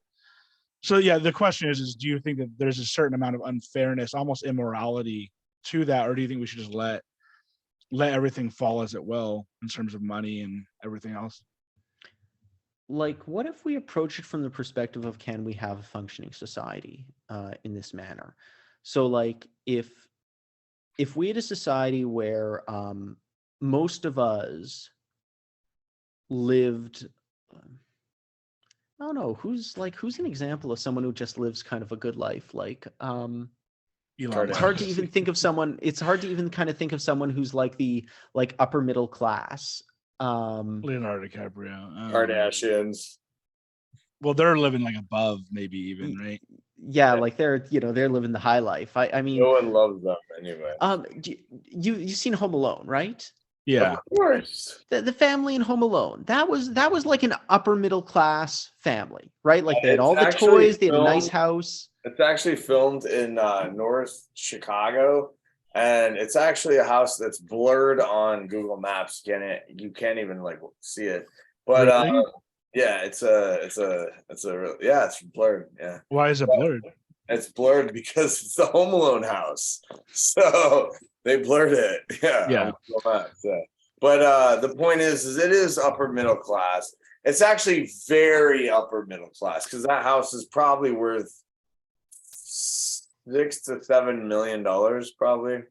Yeah. So let's say that everyone, that was the minimum.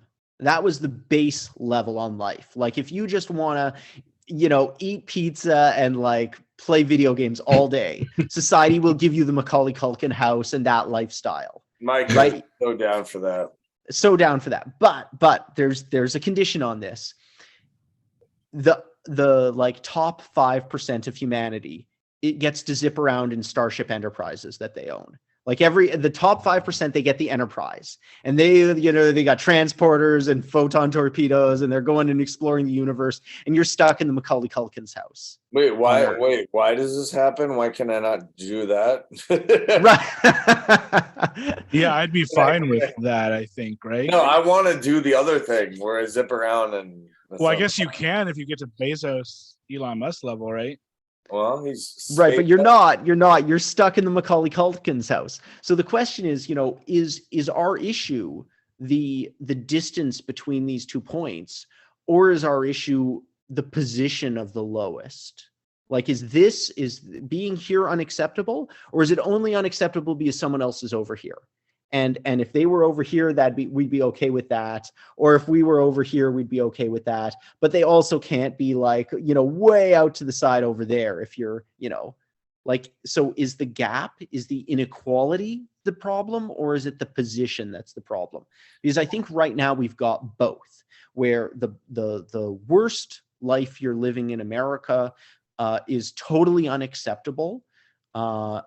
And at the same time, that's happening when there's like obscene wealth in the hands of, the like 0.1%. I think it works. I honestly think it works both ways. I think that, yeah. I mean, I think that like if you try to keep somebody down, yeah, you're gonna continue to keep them down, right? But I think that most people have the opportunity to be at that. They just see it and then they don't know what to do, right? So I think it works both ways. I really do. So, but there are a ton of people who there are a lot of people who probably could be to where they should or whatever want to be, but there's probably a ton of people who just can't. I mean, I think I even heard. What do you mean can't, Mike? We're saying there's plenty of reasons. No, we're saying we're saying we're all presented the same opportunity. Okay, so why would somebody not? It has to do with education level, in my opinion. Well, no, people are mentally ill, Jordan. Like there's or that. Well, why are we presented the same opportunity? Why would you think we are? Why would I think me or Jordan? Jordan. I'm saying if we're presented the same opportunity. Oh, if we were. Yeah. Oh, okay. We're not. Right. You agree that we're not. I think we kind of get presented the same opportunity. It's so for example, for me, I live in Marina Del Rey, right? I run into assholes all day. Like they have boats, we hang out with them, blah, blah, blah. Like, do I want to be best friends with them? No. Sometimes I say I'd rather have my normal life, quote unquote normal life, my house, my tree, my whatever, like it's Christmas, so whatever. But like sometimes, yeah, it's like, yeah, it's right in front of me. And do I want that? I don't like what they have. I don't like what they have. I don't like their arguing and their bickering and their whatever and like what's important to them. Like I don't identify with that. And The so people around you, what? the people around you, the people who live Yeah, near my you. people around me. Yeah. They're very wealthy. And I just like part of me doesn't want that life. So Yeah, well, you the know, what I- question is real quick. The question is do we all have a fair opportunity? I would say Jordan, being a good-looking male, good-looking white male. Shut up, dude. No, I'm being dead serious, and I think Nathan will. I'm joking, but also being serious. Nathan will agree that I think that you have been given a born into a good family, and same with me, have been given good opportunities. Not everybody has the same opportunity as we do in terms of going to college. I feel like we're somewhat intelligent. There's people with mental illness. There's people with physical illness that they can't Right. do their job. And there's also the whole factor of racism, or not only racism, but slavery. And I know that a lot of people say, oh, well, that was so long ago, but it still has effects today. So the point is that not everybody has the same opportunity. Even Jordan, we were talking about Jordan Peterson. I've even heard Jordan Peterson say that there's something like the 10%, there's 10% of people who literally aren't smart enough to get a regular job. Oh no, sorry, they're not smart enough to get into the military. Maybe 5%. There's a small portion that aren't smart enough to get into the military. So there's 5% or whatever it is, 5 to 10%. What are they supposed to do? They can't get into the military, which is the very lowest level of competency or whatever, intelligence. I'm not saying that. I wouldn't agree with that. I'm not saying that in a mean way. I'm just saying they're not let into the military because of their intelligence level. So there's 5 or 10% of people agree with the fact that it's a fact, or they agree with the fact that the military. I think the issue is, you know, like I wouldn't characterize the military as being like this bottom rung of things you could do. No, I wasn't trying to say that. I was just trying to say they won't accept them. You know what I mean? Right. Like the military's got a cutoff, and for, you know, there's some portion of the population, 5%, that are so dumb they cannot serve any function within the military. The military couldn't find a job for them to do, from cook to the guy who picks up garbage on the base perimeter to, you know, whatever, you know, like scraping the sides of ships and getting the barnacles off. They can't even do that. Or even being on the front lines or whatever. Yeah. Well, that's a really specialized job. I mean, okay. But like I mean, like we love these subjective things, right? Like you bring up racism and you bring up like the shadows of slavery and stuff. We spend a lot of time talking about that stuff, and there are like objective things as well, like neonatal nutrition, you know, like once a baby is born, like how much time do they get spent being read to as a child? What food are they being fed as a child? What kind of school do they go to? Jesus Christ. We just what he's saying, what Nathan's saying is we exhaust the same issues and we don't focus on stuff that actually is relevant to our lives every day, right? And there's also these small little factors that play into. I'm not saying it's not important. I'm not saying it's not important. I'm saying there's so many more things we can talk about than the same thing that our media has designed us to constantly listen to and have an opinion about. That's it. Right. Or have a fight about, like, because, you know, like you say, like, okay, you know, let's talk about, you know, what are we going to do about slavery? Right. It's a really hard issue. You know, like, are we going to have reparations, or like, what are we going to do? How do we solve this? Oh my gosh, what a problem. What a problem. Let me ask you a simpler problem. Should every public school in the United States be basically equivalent? Like, who thinks that there should be good public schools and bad public schools? That's crazy. They should be basically the same across the nation. Every child should get a good education at a public school. How is that controversial? It's not, is it? I thought every child. Right. No, it's not. Yeah. And so when you say, look, here's a whole whack of shitty schools, let's do something about that, right? Like, and there's like, it's not rocket science to make a decent public school. Every other country in the world manages the task. Yeah, well, I feel like, I mean, I think we do, right? No, you've got Are you talking terrible about schools. we got what?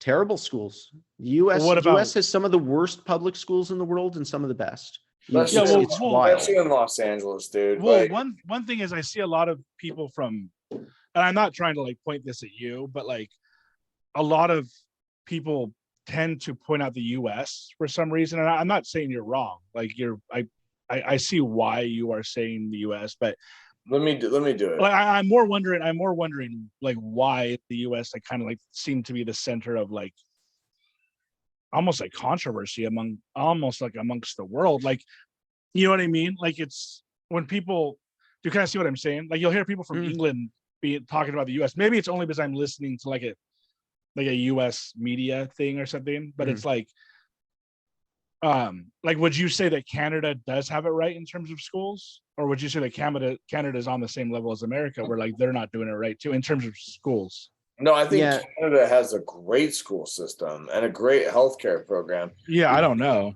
We just can't figure it out when it comes, like, forget school systems. Okay, we'll talk about that in a second. But like healthcare systems, we can't figure it out, dude. We can't figure out how to get everybody. Well, we keep letting a lot of people into our country illegally, so we have to keep paying for that, right? That's a whole nother system or a whole nother problem. But Yeah. no, they can go.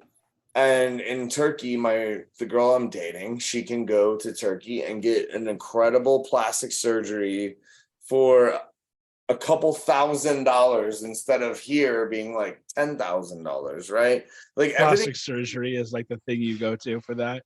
No, you can get a boob job for like dirt cheap. No, it's But that's like unnecessary. You know what I mean?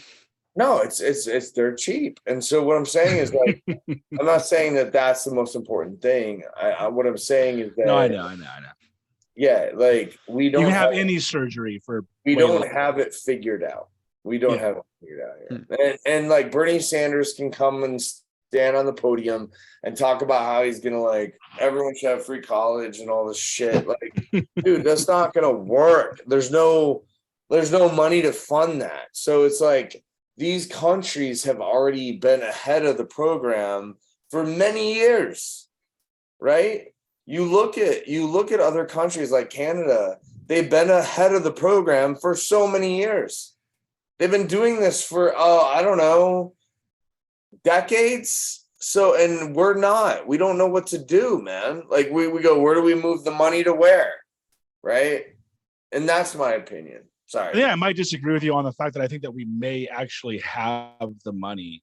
The problem is that the money is in the hands of the 1%. Would you agree with that, Nathan? That we probably have the money to clean up America. We just, the 1% doesn't want to essentially just share it, which maybe you could say they shouldn't have to, but yeah, I mean, like tax policy is like, a whole other kettle of fish. Okay, so a bit about me, right? Like I live in Canada. I was born in Canada. I'm an American citizen. I'm a dual citizen. I file my U.S. taxes every year. And damn, so you have to do taxes in both places. Yeah, I know, right? It's horrible. And by the way, another thing America sucks about, there's one country in the world that makes you file taxes just based on citizenship, and it's America.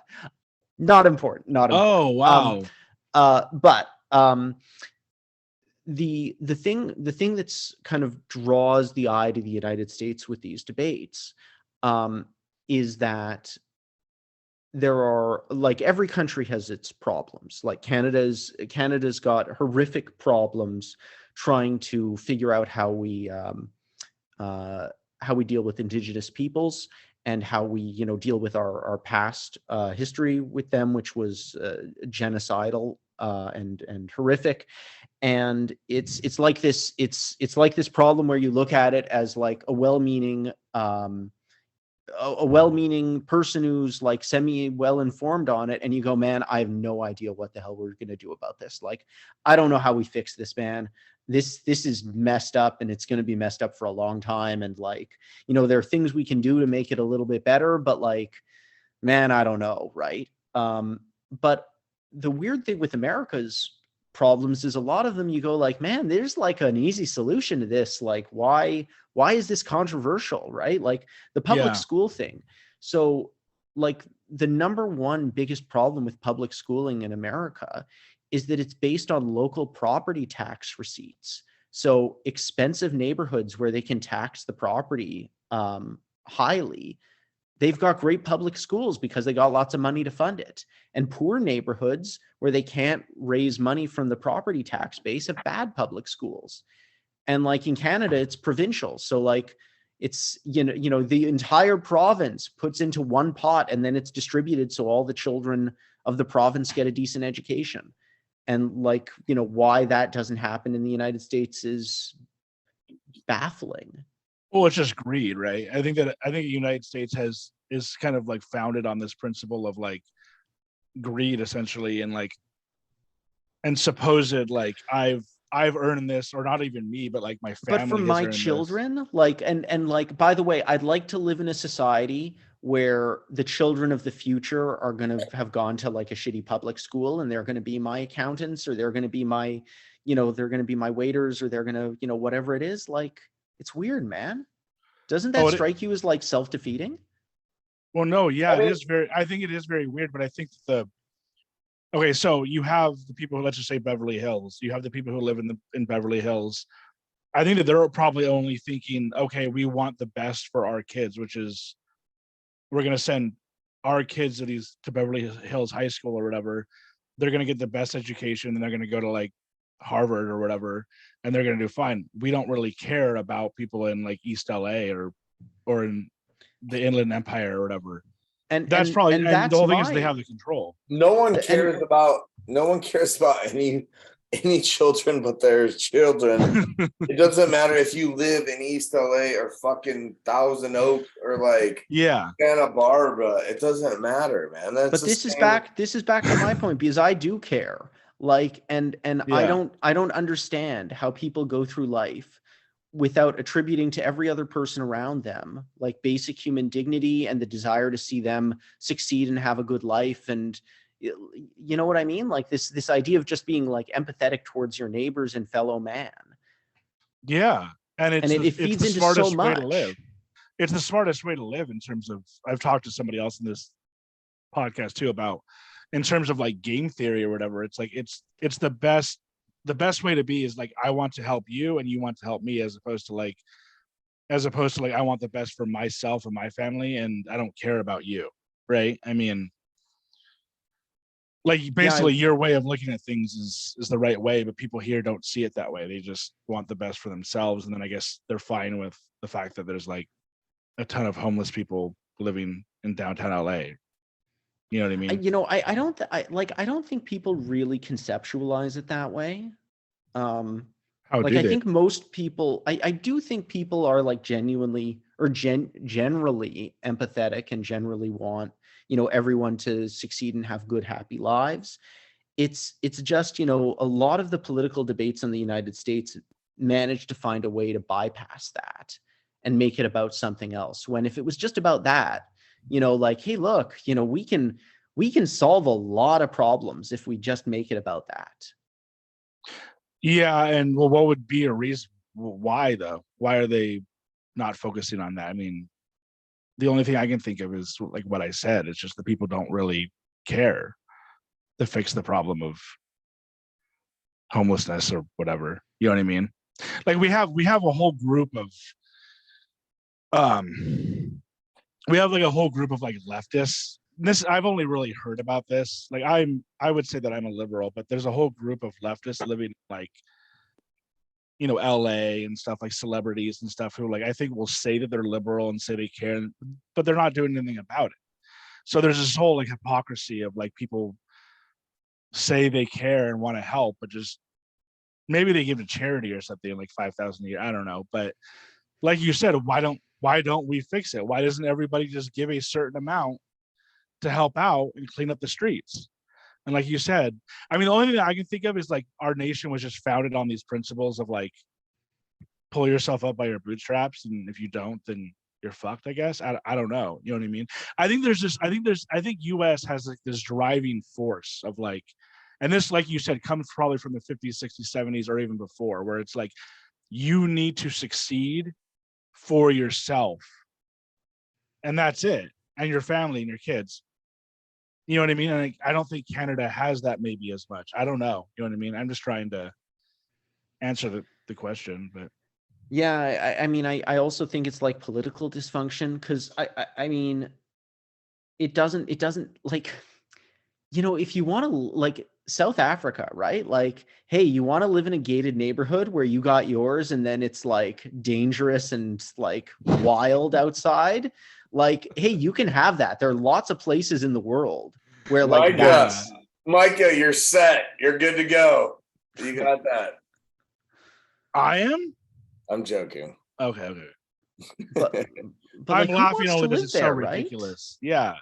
No, Like, I don't it's even a know. horrible, yeah. No I one don't wants even to know live what's in going that. on in South Africa. I mean, I've heard of like Elon Musk, his family being involved in like diamond slavery in South Africa. I don't know if you know about that, but like there's like Well, it's apartheid, right? yeah. I mean, like even post-apartheid, like there's massive divisions, and like gated communities where it's safe inside the gate, and then the crime rate increases by orders of magnitude outside. Like I Yeah. mean, just you don't want to live in a society like that, right? Like, who would? No, yeah, you're right. It's just selfishness, basically, right? I mean, Yeah, I mean, I don't get it, man. would you agree that it's probably just selfishness? They just don't care about other people? I mean, No, it has to be more than that because it's so like obviously this is not the way we should live, right? Like, yeah. Well, if you think about it, like, okay, so at some point we started this America, for instance, what, 300 or 400 years ago or whatever, 1776. And essentially, whoever that was, our forefathers or whatever, who, probably were smart people or whatever, just came up with laws and whatever. It's essentially just evolution. Like, it's just like they just came up with laws and rules, and then it just kind of evolved from then. So if you set up like a shitty system, or maybe not even shitty, it's just kind of like the best at the time, it's like there is no like overall rule for how to live. You kind of see what I'm saying? Like, we've essentially just evolved from nothing, and now we're kind of just like picking up the pieces. Does that make sense? It's just like, you know what I mean? Like, it's just no one really knows what they're doing. No country knows what they're doing. Everybody thinks they know what they're doing, but they don't. And they're just kind of like dealing with it at one day at a time, I guess. Right?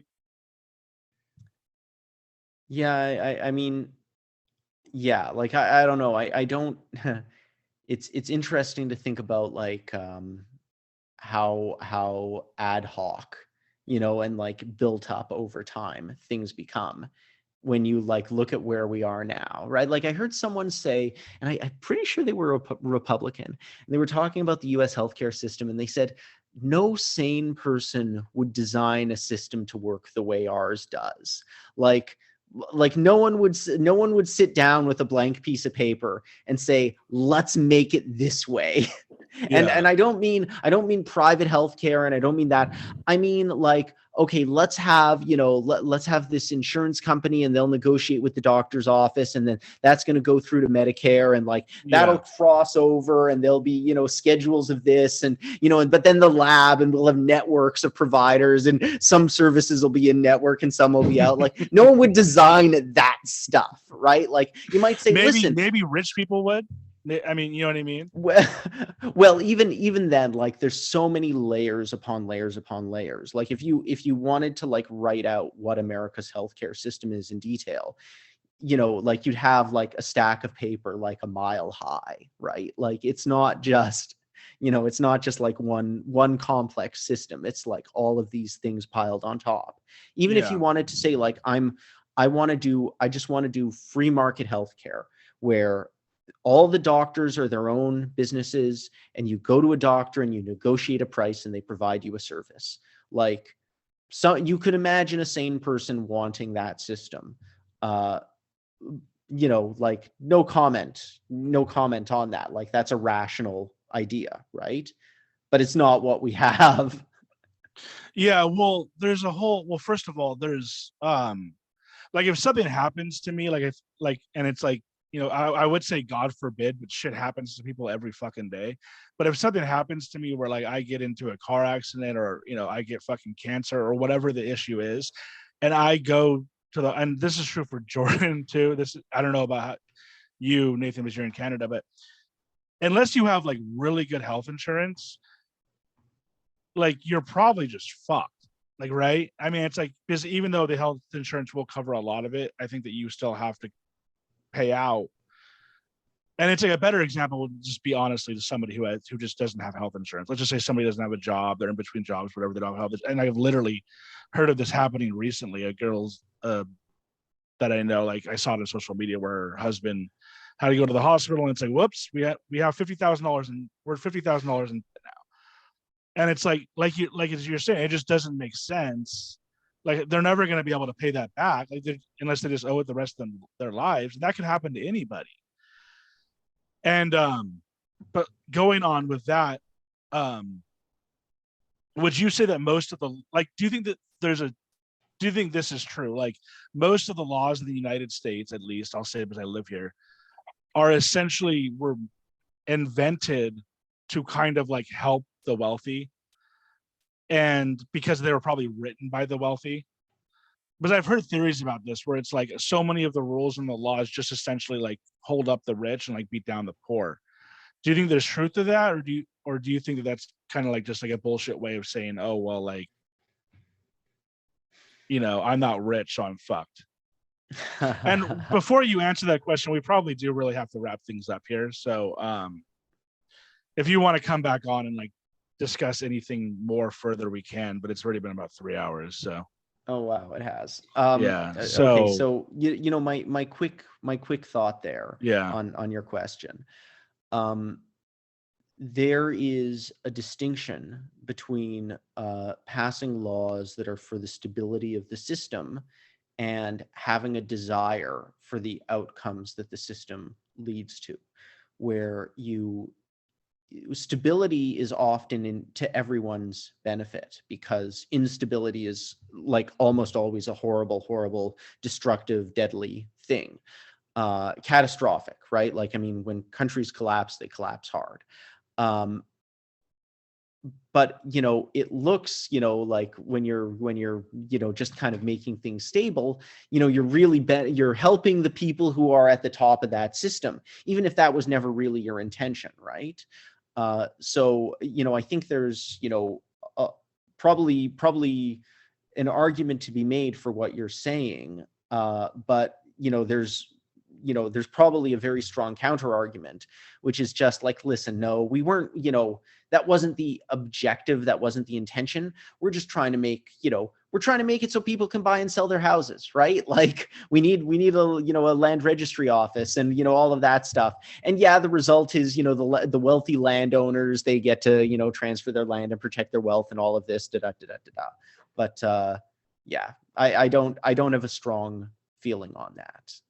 Yeah, you think it's just kind of like the way things are, like in order to have a good society, you kind of have to have the rich and you kind of have to have the poor, essentially. Like, you have to have people who are working at McDonald's, and then you have to have people who own Twitter now, type thing. I don't know about that. I don't know about that, but I do know that what we've got right now is the only system we've found that works. And that doesn't mean it's the only one out there, but it's the only one we found that works. Yeah. Isn't that crazy? I mean, you got to think about like the human, like the livelihood of human nature, like for all the decades of centuries and millennia of human people, and now we find something that kind of works. Yeah, I mean, I kind of question whether it is the only thing that works. It's not. No, I'm not necessarily saying it's the only thing that works. I'm saying as to this point, up to this point, we have not had something this worked like this before. Like, Yeah, I think that there is a way that like socialism or it's I not don't even socialism will never work because no one wants to share. Everyone's greedy. There's always somebody that's a, you know, not a martyr, but like a person of their whatever. Like they're well, I gonna mean, what you really think, Nathan, that this is the only thing that works? I mean, I feel like there are other democracy, yeah. well, not only democracy, but capitalism. Yep. Capitalism and democracy. I think they But I actually, mean, there's other countries that I feel you could say work. because you want lower gas prices, but yet you don't want democracy. So you don't want people to compete against each other to lower something for the greater human good, right? The price of it, right? So that is democracy. That is Yeah, like it's democracy paired with the, you know, like that's what it is. regulated capitalism. Capitalism, yeah. And you know, the interesting thing is, you know, if we hit that 25% unemployment rate or whatever it is with automation, and we're going, man, this doesn't work anymore, we're into a world of the only thing that we ever found that did work doesn't work no more. And so, you know, what are we going to do now? Yeah, back to that. Back to experimenting. Back, yeah. You know, like let's go and find 10 things that don't and hope we find one that does. And meanwhile, we're going to have 10 failed countries. Well, and now, I think that 10% unemployment rate is probably the highest it was during the recession rate. What are we at now from moment? Like it hit like 10% for like 2 seconds. So and now then, it's at like started what, like 5, maybe 2.5% unemployment rate. I don't even know what the unemployment rate is now. Do you know? No, I don't know today. No. Like, so, you know, but let's say it's, you know, like low single digits, less sub 5. Yeah. So if it goes from what it is now, whatever it is, below 5 to 25%, it's going to be bad. But yeah, I've also heard that I've heard people say stuff like, no matter what you're doing in, I guess you could say capitalism or whatever we are now, like essentially everybody is like kind of like actively acting against I'm not even saying this is like a point against capitalism or anything. It's just like basically no matter what you're, I guess not no matter what you're doing now, but if you're living a normal life now, like me or Jordan or you or whatever, somebody is like suffering because of it. Like just if you have an iPhone, somebody in China had to like suffer essentially to make that iPhone. You kind of see what I'm saying? That's a weird claim. Honestly. No, but I think it's true. Not like you're not actively acting. I don't think that's true. So like, you know, like I'm a corporate lawyer, right? And like my transactions and my work is win-win. Like people sign contracts that I draft because they think they're going to make money, and my client signs them because they think they're going to make money. And most of the time, both of them are right. Like it, and it is a win-win. So there's a lot of economics can be win-win, but just you know, just because that is, yeah, like you don't have to have a loser somewhere. Yes, but I would say that like if, I don't know, it's hard for me to prove this point because I don't know enough about it. I've just heard about it, but you kind of see what I'm saying, right? Like an example that wouldn't be a good example because I'm dealing with animals, but it's like if I'm going to McDonald's and I'm eating a cheeseburger, then like an animal like had to be killed, like obviously, right? So it's like to a certain extent, life is like almost has to be, but like there has to be like there is a loser somewhere if you're eating meat, and it's the animal basically, right? I mean, you could argue that animals aren't worth as much as humans. Do you kind of see what I'm saying though? And same thing with the iPhone. If you own an iPhone, I don't know if you own an iPhone, Ethan. Do you have an iPhone? It doesn't even matter. I'm a Pixel guy. Although that's no better from a human rights perspective. Okay, so from a Pixel, do you know if Google is using are they using people in poor slave labor in China or whatever? Yeah, they are. Yeah, for sure. So my point would be basically proven with you own a Google Pixel.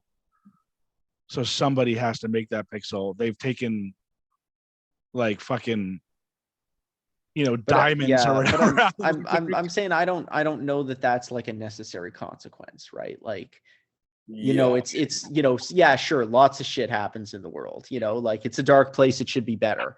But I don't know, it's not like you can't have the light without the shadow, or you can't have the shadow without the light thing.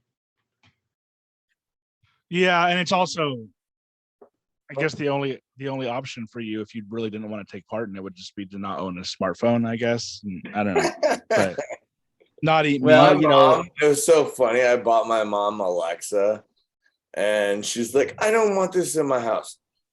I said, why? I said, it's awesome. It turns all your lights on, does all my Alexa, turn off Christmas tree. Boom, off. There you go. That's how it works. So I said, Alexa, shut up.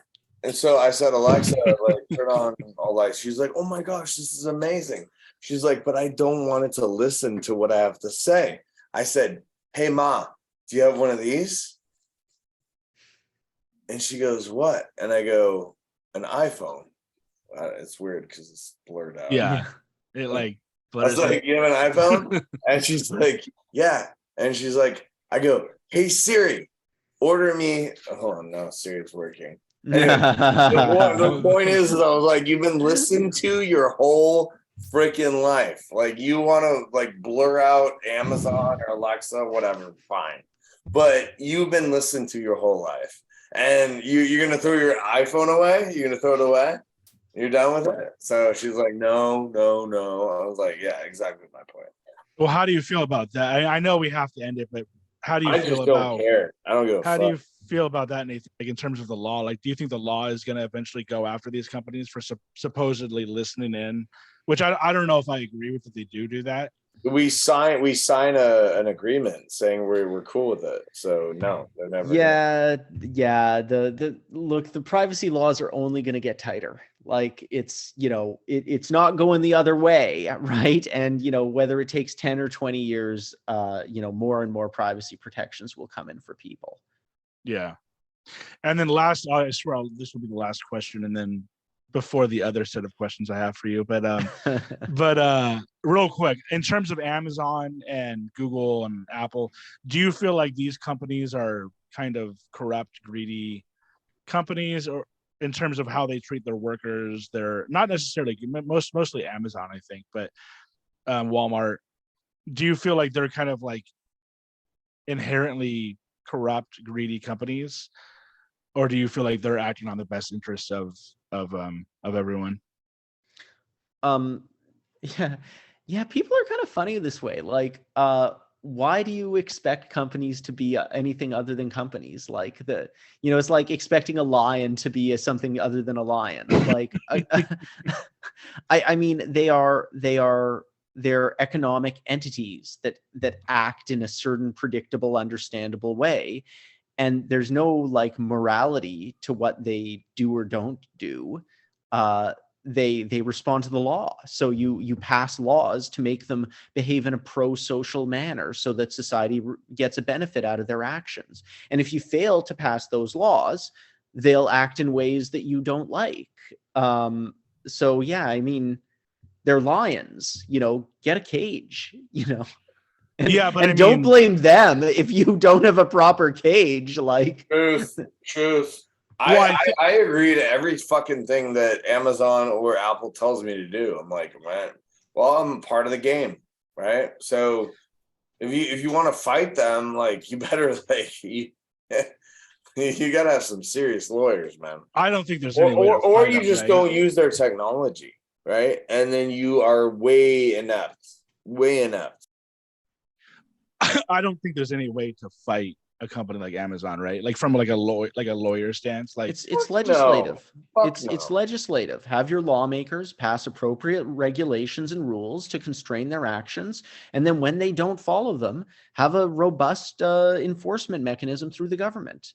That's how you do it. Not individual action. You'll never, there's no winning individually.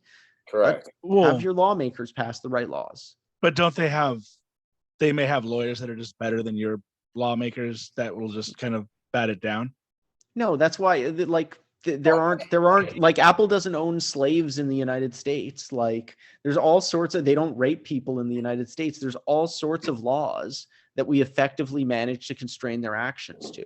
Like but I mean, it seems almost impossible to like go to the legislator, whatever, and try and get them to do something about Not impossible, dude. Just really hard. It takes like a fucking effort, man. Yeah. If you want to go against that, you want to go against the tide, then yeah. Well, and people spend their energy on like these culture war issues when like, man, get the world in order, like there's a lot of, a good politician, there's not a lot of them right now. And, like they should be voted into office.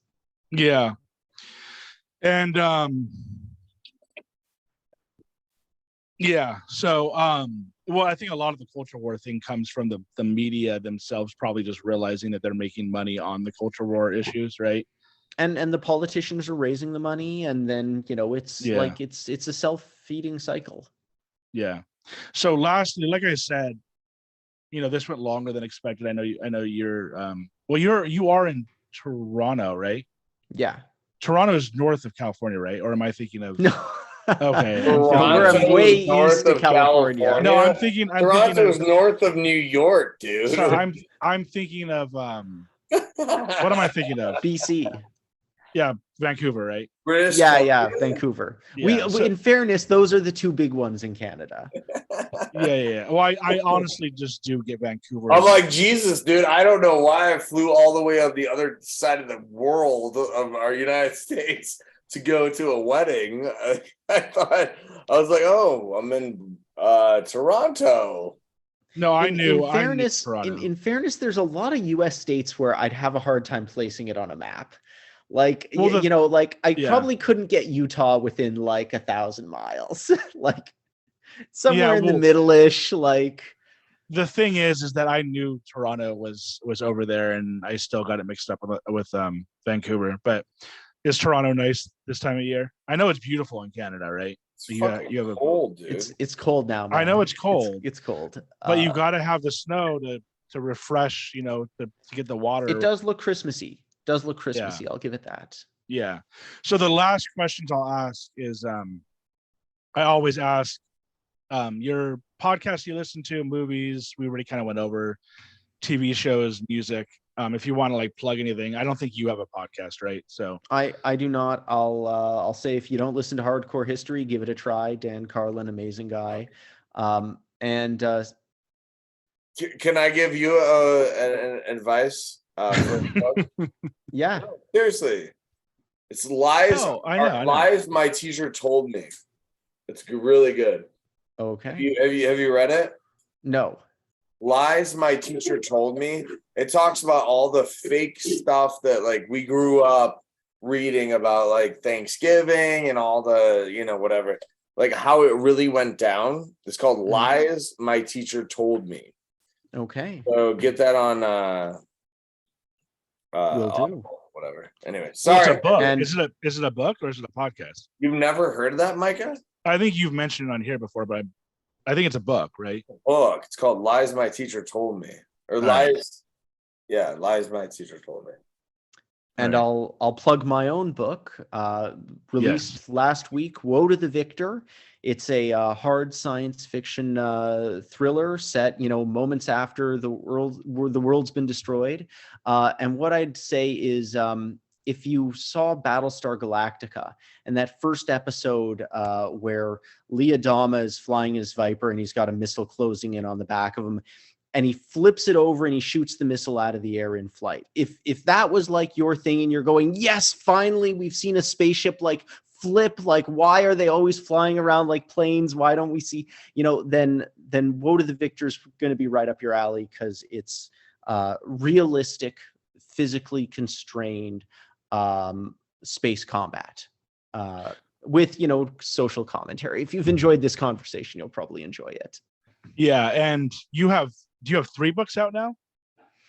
Yeah. The Galileo, Treason's Temple, and Woe to the Victor. Okay. And I asked you this before, but how is that going for you in terms of writing, sales, and everything? Is it going good? No, it's going fantastic. I had a Yeah. huge launch of Woe to the Victor. It went up to number 7 on Amazon's new hard science fiction releases, which was like fantastic. Really, really great launch day. So yeah, I'm excited about it, man. Awesome, man. And one piece of advice that I would give to you is start a podcast, because you're a good talker. You know your shit. I enjoy talking to you. You're a good. Is it cool if I substitute Nathan for Micah next time? I'm just kidding. I'm kidding. I'm always on the conversationalist podcast. One piece of advice is to call it Nathan for you. Yeah, Do you know what I'm referring to? actually, I've got it queued up to watch actually at some point. Oh, have you not watched it yet? No. It's amazing. Have you seen it, Jordan? I have, yeah. It's amazing. Yeah, I've seen it. Nathan Fielder is a super funny guy. He's a funny But guy. start a podcast and a YouTube channel and discuss law. I honestly think that you could probably make it. Honestly, I'm assuming you could probably make pretty good money, like just going on YouTube and being like, hey guys, like law tips or whatever. One last question as I throw you off again is, what are your thoughts on Joe Rogan? Good or bad? Sorry, on who? On Joe Rogan. Oh, okay. So I mean, full disclosure, I've not listened to his show. I've never listened to an episode. Okay. I know Dan Carlin was on his show. That's kind of why I thought of him. But yeah. I mean, I think the thing that bothers me about it is, we've got all of these people with huge national audiences speaking to, tens of millions of people, who don't seem to.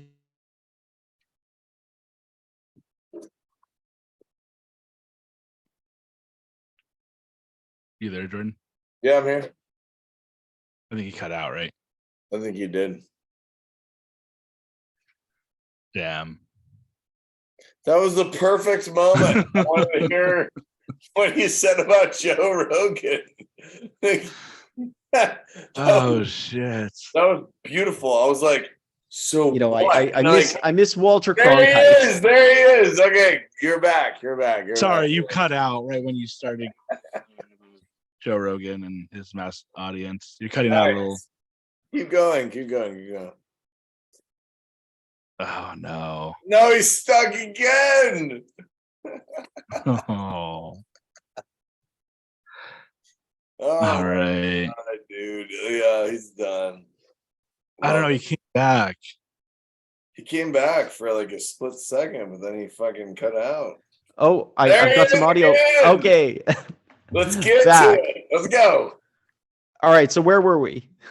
You were just going on about Joe Rogan podcast. Oh, right. Yeah. So, people with huge national audiences speaking to, tens of millions of people who, have no compunction about speaking as though they were a voice of authority on topics that they're really not voices of authority on. And, the days of Walter Cronkite are behind us, and I think society is worse off for it. So that's my take. Although, like, hey, if he ever invited me onto his podcast, I'd absolutely go. You can't really say no, right? You can't. That's right. You can't say no. Yeah. All right, Nathan. Thanks for coming on. Sorry it took so long. We just did a Joe Rogan length podcast over 3 hours, and I can't complain. It was a good interview. And if you ever want to come back on, let us know. Thank you very much. I'd love to be back. And this was a blast. Thank you for having me. Thanks. Bye, guys. Love you guys.